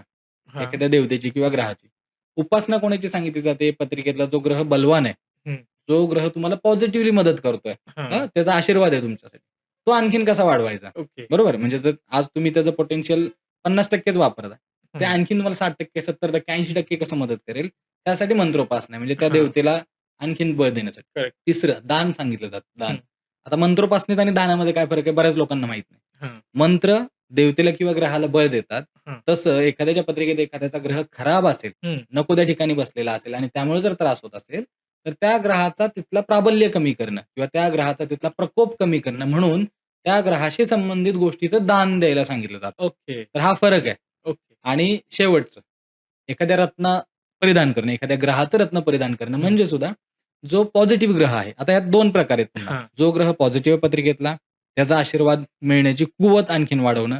म्हणजे ओके. जिथं 50%च पोटेन्शियल आपण वापरतोय, हां, हां. 60, 70, 80% पर्यंत तुम्हाला मिळावं. आणि दुसरं, एखादा ग्रह चांगला आहे पत्रिकेत, पण त्याला बळ नाहीये. तो हां, बाल्यावस्थेतच आहे किंवा दुसऱ्या कुठल्यातरी पापग्रहाची त्याच्यावर दृष्टी पडलेली आहे. हां, मग ज्याला कमी ताकद आहे ना, पण तो पॉझिटिव्ह आहे पत्रिकेमध्ये. हां. त्याची ताकद वाढवण्यासाठी सुद्धा त्या ग्रहाशी संबंधित रत्न सांगितलं जातं. ओके. हे फरक आहेत वेगळे-वेगळे हां, हां. उपासना आणि त्याच्या मागचं लॉजिक. हं. आणि रत्न परिधान करताना सुद्धा मगाशी आपण सांगितल्याप्रमाणे सरसकट रत्न परिधान करणं हे अंगलट येऊ शकतं. ओके. तर माझं खूप स्ट्रिक्टली सांगणं आहे सर, की सरसकट विचार कुठलाही न करता कोणालाही पत्रिका न दाखवता फक्त माझ्या मित्राने रत्न घातलं, त्याचं चांगलं झालं, मग माझंही होईल किंवा कुठेतरी YouTubeला ऐकलंय. हां, आज माझ्या पॉडकास्टमधनं एखादी गोष्ट तशी गेली असेल, तरी हां, मी सांगतो, हे फार जेनेरिक स्टेटमेंट आहेत. हां. ठीक आहे. प्रत्यक्षात एखाद्या जाणत्या ज्योतिषाला पत्रिका दाखवल्याशिवाय कुणीही कुठलंही रत्न परिधान करणं हे धोकादायक ठरू शकतं. ओके. हा एक डिस्क्लेमर आज आपण देऊ. ओके. आणि मगाशीच्या आपल्या प्रश्नावरती येऊ, की जसं जेन लोकांचं म्हणणं आहे, की देवाची उपासनाच केली पाहिजे का हं. ग्रह सुधारवण्यासाठी? तर असं नाहीये. मगाशी मी तुम्हाला एक उदाहरण सांगितलं. पत्रिकेतला प्रत्येक ग्रह काही ना काही गोष्टी दर्शवतोय. हां. जसं सूर्य वडिलांना रिप्रेझेंट करतोय. बरोबर? करेक्ट. चंद्र आईला रिप्रेझेंट करतोय. हां. ठीक आहे, नाही तुम्हाला देवाची उपासना करायची ना, आई-वडिलांची तर सेवा करा. हं. त्यात काय तोटा आहे का? काय नाही. त्याला काही पैसे खर्च होणार आहेत? बरोबर. मंगळ एखाद्याचं खराब आहे, तुम्ही भावासोबत व्यवस्थित बनवून ठेवा. भावासोबत हां. अंडरस्टँडिंग निर्माण करा. बरोबर आहे? बुध खराब आहे, तुम्ही बहीण, आत्या, तुमच्या घरातला जो महिला वर्ग आहे, त्यांच्याशी व्यवस्थित रिलेशन्स ठेवा. हां. गुरु आहे, तर तुम्ही कुठल्या गुरुतुल्य व्यक्तीचा अपमान करू नका. चांगल्यातलं चांगलं, जास्तीतलं जास्त ज्ञान शिकण्याचा प्रयत्न करा आणि ते लोकांपर्यंत पोहोचवायचा प्रयत्न करा. कारण गुरुचा स्वभाव आहे हां. ना, बरोबर. नॉलेज देणं. देणं, हं. ट्रान्सफर करणं. शुक्र असेल तर तुम्ही स्वतःला व्यवस्थित ठेवा. हायजीन, क्लीनलीनेस मेंटेन करा. 4 हं. लोकात जाताना स्वतःला चांगलं तुम्ही कॅरी करा. हे तुम्हाला शुक्र तुमचा मजबूत करण्यासाठी मदत करेल. ओके. शनी असेल तर तुम्ही गैरमार्गाचा वापर तर करायचा विचार सुद्धा डोक्यात आणू नका. ठीक आहे. कारण मगाशी आपण म्हटलं शनी कर्मफलदाता आहेत. बरोबर? तर चांगल्या मार्गाने स्लोली का होईना पण स्टडीली प्रोग्रेस करायची असेल, तर हे तत्व अंगीकारलं पाहिजे. चुकीच्या मार्गाचा वापर न करणं. शनीसाठी हेच तत्व अवलंबलं पाहिजे, की अगदी शांततापूर्वक मेहनत करत, कुठल्याही गैरमार्गाचा वापर न करता गोष्टी करत राहणं. प्रयत्नांची किती पराकाष्ठा करायला लागली तरीही चालेल, पण चुकीचा मार्ग कधी अवलंबणार नाही. ओके. ह्या गोष्टी केल्या तर तुमचा शनी बॅलन्स होऊन जाईल. हां. मग हेच जेन लोकांचं उत्तर आहे. देवपूजाच केली पाहिजे असं अजिबात नाहीये. ज्या आपल्या आपल्या कंट्रोलमधल्या गोष्टी त्या तरी तुम्ही करा. जसं तुम्ही आत्ता म्हणालात, की हं, हं. रत्न घातल्यानंतरनं हं, हं. आयुष्यावरती फरक पडतो. तसं बरोबर. पण प्रत्येकाच्या पत्रिकेनुसार ते ग्रह वेगळे-वेगळे असतात. अगदी त्याच्यामुळं खरं आहे. विचारल्याशिवाय कुठलेही ग्रह कुणी परिधान करू नये. अगदी खरं. ओके. तर एक्झॅक्टली मला सांगा, हे जे ग्रह आपण हं. ग्रहानुसार जे आपण स्टोन म्हणतो, आपण हं, घालतो, हं, हं. त्यांनी खरंच फरक पडतो का? ठीक आहे. जसं मी मगाशी सांगितलं ना सर, की उपाय वेगळ्या-वेगळ्या प्रकारचे आहेत आणि ते उपाय सुचवण्यामागचे कारणं किंवा ते उपाय सांगण्यामागचे लॉजिक वेगळे आहेत. हां. जसं आपण फरक मगाशी पाहिला, की शांती करणं इन्स्टंट रिलीफसाठी, बरोबर. मंत्रोपासना करणं ग्रहाचं बळ वाढवण्यासाठी. हां. दान देणं म्हणजे ग्रहाचा प्रकोप कमी करण्यासाठी. हो. तसंच जेमस्टोन्स परिधान करायला सांगणं किंवा एखाद्या ग्रहाचं रत्न परिधान करायला लावणं, हं. म्हणजे जो पॉझिटिव्ह बलवान प्लॅनेट आहे, जो चांगला रिझल्ट देतोय, तुम्हाला मदत करतोय, हं, हं. पण तुम्ही 50% आता ते पोटेन्शियल वापरू शकताय. मग त्याची हां. ताकद वाढवणं हे जेम्सटोननी साध्य केलं जाऊ शकतं. ओके. तर आपल्याकडे एक प्रघात कसा आहे माहिती आहे, की मध्ये तुम्ही बघितलं असेल, की के-बी-सी ज्यावेळेला हिट झाला होता शो, हं. बच्चन साहेबांच्या हातात नीलम बघितला लोकांनी, की सरधोपटपणे लोकांनी ना डोळे झाकून हां. नीलम तर सगळ्यांनी नीलम घालायला सुरुवात केली आणि मी म्हणेन 70-80% लोकांना त्याचा फटका पडलाय. बरं. कारण हे तेवढं धोकादायक आहे ना सर. मी तुम्हाला मगाशीच म्हणालो, की हां. कुठलंही रत्न जाणत्या माणसाचा सल्ला न घेता, न विचारता घालणं हे तुमच्या अंगलट येऊ शकतं. ओके. ही खूप सेन्सिटिव्ह गोष्ट आहे रत्नांबद्दल. आपल्याकडे 9 ग्रह आहेत. हं. प्रत्येक ग्रहासोबत काही रत्न आणि ते रत्न घालण्याने होणारे परिणाम हं. याचं काही रिलेशन आहे. जसं मी थोडं एक्सप्लेन करायचा प्रयत्न करतो. सूर्य जो आहे, हं. सूर्याचं रत्न ज्याला रुबी म्हणलं जातं, त्याला माणिक्य हिंदीत म्हणतात, मराठीमध्ये माणिक म्हणतो आपण. ओके. सूर्याचा स्वभाव कसा आहे? तेजवान, बरोबर, ऑथॉरिटिव्ह. बरोबर. समाजातला तुमचा मान-सन्मान, प्रतिष्ठा, स्वभावातलं करेज ह्या सगळ्या ज्या हं. गोष्टी आहेत. प्रसिद्धी, एक नाव वलय तुम्हाला हां. प्राप्त होणं, बरोबर? किंवा गव्हर्नमेंट रिलेटेड काही गोष्टी. जर तुम्ही गव्हर्नमेंट एक्झामचं प्रिपरेशन करताय किंवा गव्हर्नमेंट जॉबसाठी प्रिपरेशन आहे. आता हे परत सांगतो मी, हे हां. पत्रिका पाहिल्याशिवाय सांगता सांगता येत येत नाही. नाही. हं. ह्या गोष्टी जेनेरिक मी सांगत आहे तुम्हाला आता. करेक्ट. तर अशा गोष्टींसाठी ज्यांना सूर्याची पॉवर वाढवायची त्यांना रुबी घालायचा सल्ला दिला जातो. ओके. बरोबर? दुसरी गोष्ट, चंद्र जो प्लॅनेट आपला, चंद्रग्रह जो आहे, हं. चंद्राला चंद्रमा म्हणलं जातं. हां. आईची उपमा दिलेली आहे. ठीक आहे. तर इथं कसं आहे ना, चंद्र हा इमोशनल आहे. हं. आपल्या मनाचा, भावभावनांचा कारक आहे पत्रिकेतला. काही लोकांचं कॉन्सन्ट्रेशन प्रॉब्लेम असतो. हं. काही लोकांची क्रिएटिव्हिटी थोडी कमी असते किंवा काही लोकं क्रिएटिव्ह फील्डमध्ये आहेत. त्यांना आणखीन चालना बुद्धीला देण्याची गरज आहे. ओके. तर 2 प्रकारे मगाशी मी हं. म्हटल्याप्रमाणे आहे ना, त्याचा इम्पॅक्ट बरोबर. कसा आहे त्यानुसार. तर त्यांना मग मोती, ज्याला पर्ल ओके. म्हणतो आपण, हे मोती चंद्रासाठी घालण्याचं सजेशन दिलं जातं. हां. तसं मंगळ ग्रह आहे. आपण मगाशी पाहिलं मंगळ एकदम फिरोशियस आहे, हो. फायटर आहे, अँगर इश्यूवाला आहे, बोल्ड आणि बिनधास्त हं. एकदम. तर हे जे करेजियस अगदी असे नेतृत्वाचे धडाडीचे गुणधर्म माणसाचे वाढावेत हं. किंवा प्रोफेशनल लाईफमध्ये तुम्हाला त्या गुणधर्मांचा फायदा व्हावा, हां. याकरता मंगळासोबत जोडलेलं एक रेड कोरल त्याला म्हणतात. ओके. मराठीमध्ये त्याला पवळं म्हणतात. हो. पवळा ज्याला म्हणतात ना, तोच रेड कोरल पवळा किंवा त्याला मुंगा पण म्हणलं जातं. हं. हे रत्न मंगळाशी असोसिएटेड आहे आणि अशा केसमध्ये मंगळाचं रत्न परिधान करण्याचा सल्ला दिला जातो. ओके. तसंच आता आपण बघूया बुधासाठी. हं. बुध तुमचा वाणीचा कारक आहे. हं. कम्युनिकेशन, संवाद कौशल्य. हं. म्हणजे आता तुमच्यासारखे लोक आहेत. त्यांचा हां. पॉडकास्ट आहे किंवा हां. कम्युनिकेशनवरती डिपेंड आहे. बिझनेस आहे. बुध तुमचा व्यापार, व्यवसाय, कॉमर्स बरोबर. यालाही रिप्रेझेंट करतो. हं. ह्याच्यामध्ये तुम्हाला चांगले रिझल्ट मिळावेत आणि पत्रिकेतली प्लेसमेंट चांगली असेल, तर हं. बुधासाठी तुम्हाला पाचू ग्रीन एमराल्ड ज्याला म्हणलं जातं, पाचू म्हणलं जातं, पन्ना ओके. म्हणलं जातं. ओके. हे बुधाचं रत्न तुम्हाला ह्या कारणांसाठी परिधान करण्याचा सल्ला दिला जाऊ शकतो. हां. ओके. तसं गुरुसाठी जो गुरुरत्न आहे, त्याच्यासोबत असलेलं रत्न म्हणजे पुष्कराज. हिंदीत ओके. त्याला पुखराज म्हणतात. हं. इंग्लिशमध्ये येलो सफायर म्हणलं जातं. हं. तर गुरु म्हणजे काय तर तुम्हाला कायम आशीर्वाद देण्याचं काम करतो गुरु. आयुष्यातल्या प्रत्येक क्षेत्रामध्ये तुमची ग्रोथ व्हावी, तुम्हाला ओव्हरऑल म्हणजे पूर्णपणे लाईफ तुमची ग्रोथ आणि प्रॉस्पेरिटीने भरून जावी. ओके. सगळ्याच प्रकारे तुम्हाला चांगले आणि शुभ प्रकारचे अनुभव यावेत. हं, हं. ह्यासाठी तुम्हाला गुरुचं पुष्कराज रत्न घालायचा सल्ला दिला जाऊ शकतो. ओके. आता शुक्र याच्या पुढचा ग्रह जो आहे तो शुक्र ग्रह म्हणजे हां. व्हीनस प्लॅनेट ज्याला म्हणलं जातं. शुक्र हा रिलेशनशिपचा कारक मानला जातो. लव्ह लाईफचा कारक मानला जातो. हसबंड वाईफ मधल्या बॉन्डिंगचा कारक मानला जातो. तसंच लक्झरी, लॅव्हिशनेस, कम्फर्ट ह्या गोष्टीचाही कारक मानला जातो. ओके. त्यामुळं जर का काही हसबंड वाईफमध्ये डिस्प्यूट्स असतील हं. किंवा काही महत्वाकांक्षी लोकं आहेत, काही बिझनेसवाली लोकं आहेत, त्यांना आणखीन ग्रो करायचंय. हां. कारण शुक्र तुम्हाला लॅव्हिशनेसकडे नेतो. तुमची हॉटेल इंडस्ट्री आहे, तुमचा क्लोथिंग बिझनेस आहे, ज्वेलरी रिलेटेड बिझनेस आहेत. अशा क्षेत्रात यश मिळवण्यासाठी सुद्धा तुम्हाला शुक्रसोबत असोसिएटेड असलेला जो दुधिया पत्तर त्याला म्हणलं जातं ओपल. हां. ओपल त्या ओपल. नाव आहे त्या ओके. स्टोनचं. ओपल नावाचा स्टोन घालायचा सल्ला दिला जातो. ओके. आणि शनीसाठी शनी म्हटल्यावरती कसं आहे, एक तर तुम्ही करत असलेल्या कामात यश मिळावं. कारण मगाशी हां. आपण बोललो, हां. शनी म्हणजे संयमाची परीक्षा, संयमाची सगळ्या गोष्टी परीक्षा. संथपणे घडवून आणणं किंवा अगदी कठोर परिश्रम. हं. या गोष्टीचं योग्य ते तुम्हाला मोबदला मिळावा. योग्य ते केलेल्या कर्माची फळं मिळावी आणि कुठल्या प्रकारच्या बाधा, अडचणीमध्ये येऊ नयेत. हां. यासाठी शनीचा निलम सांगितला जातो. त्याला ब्लू सफायर म्हणलं जातं. हा निलम शनीच्या कारकत्वासाठी तुम्हाला परिधान करण्याचा सल्ला दिला जाऊ शकतो. ओके. तसंच राहू आहे. राहू आपण मगाशी म्हणलो, आज राहू हां. म्हणजे कलियुगाचा राजा. कलियुगाचा. आज जे आय-टी क्षेत्र दिसतंय आपल्याला, बरोबर? ज्याही गोष्टी सर ऑनलाईन आहेत, इंटरनेट हं. रिलेटेड आहेत, जिथं टेक्नॉलॉजीचा यूज आहे किंवा अगदी डीपमध्ये रिसर्च हां. करायचा आहे कुठल्या गोष्टीचा. त्या सगळ्या गोष्टींना राहू आज रूल करतोय. ओके. ठीक आहे. राहूचं रत्न गोमेद आहे. तर हां. ज्या आजकालच्या आय-टीतल्या मंडळींना हां. ते फार फायदेशीर ठरू शकतं. परत ओके. पत्रिका पाहून या पत्रिका गोष्ट पाहून. आपण प्रिसाईज सांगू शकतो किंवा कन्फर्म करू शकतो. परंतु okay. In general IT related technology related ज्या लोकांचे व्यवसाय आहेत, ज्यांचे नोकरी आहेत, त्या लोकांना राहू. तसंच राजकारणी लोकं, ज्यांचं ओके. समाजामध्ये महत्वाकांक्षा आहे, थोडा सामाजिक स्तर वाढला पाहिजे, नावलौकिक पसरला पाहिजे. तर राहू कलियुगाचा राजा आहे आणि राहू या गोष्टी घडवून आणू शकतो. म्हणून ओके. गोमेद म्हणजे त्याला हेझोनाईट म्हणलं जातं. हं. हे रत्न परिधान करायचा सल्ला दिला जाऊ शकतो. ओके. आणि आता शेवटचा जो केतूचा रत्न आहे.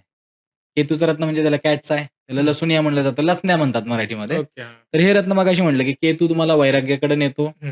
केतू तुम्हाला डिटॅचमेंटकडे नेतो. तर केतू बऱ्याच अर्थाने लाभकारक आहे केतूचं रत्न हं. घालणं. आजकाल जेन झी परत रिलेशनशिपमध्ये फेल्युअर, छोट्या-छोट्या गोष्टींनी हां. डिसअपॉइंटमेंट येते. मनाला ठेच पोहोचते, लवकर ओव्हरकम करत नाहीत त्या जखमांमधनं.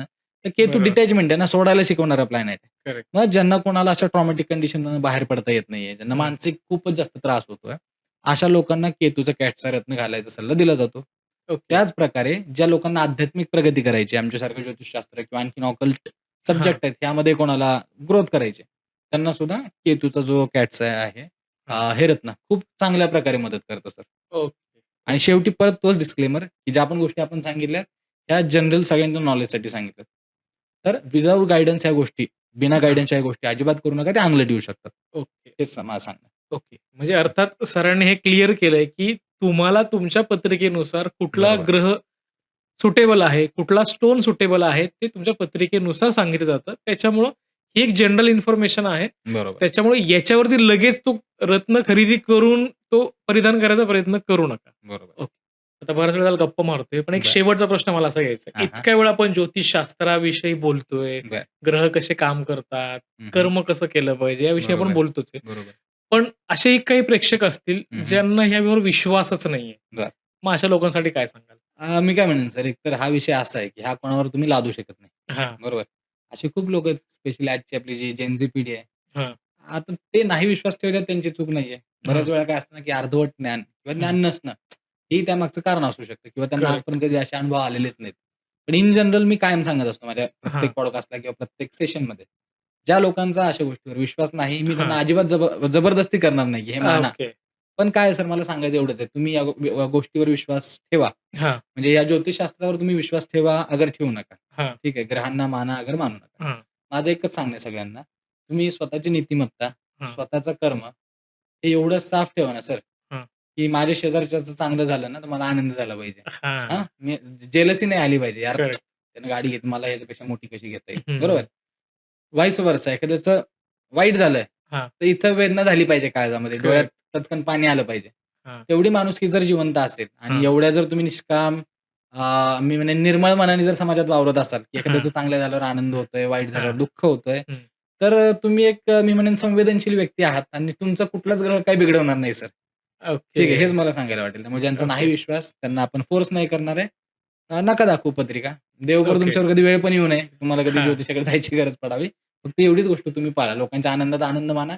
लोकांच्या दुःखात धावून जायची वृत्ती अंगी बाणा. नाहीतर आजकाल उलटं झालं सर. करेक्ट. कलियुगामध्ये उलटं आहे. एखाद्याचं दुःख सुद्धा माणूस गॉसिपिंगचा विषय बनवत आहे. हो, बरोबर आहे. बरोबर ना? म्हणजे चव घेऊन त्या गोष्टी चघळल्या जातात. चघळल्या तर हे जातात. म्हणजे फार वाईट गोष्ट आहे, की म्हणजे कुठे करेक्ट. चाललाय समाज किंवा हं. आणखीन पुढच्या येणाऱ्या काही कालावधीमध्ये काय टेंडन्सी आणि माइंडसेट लोकांचा असेल, हां. फार विदीर्ण करणारी परिस्थिती आहे. त्यामुळे आजच्या जनजीला तरी आपण एवढंच सांगू, नाही विश्वास नका ठेवू.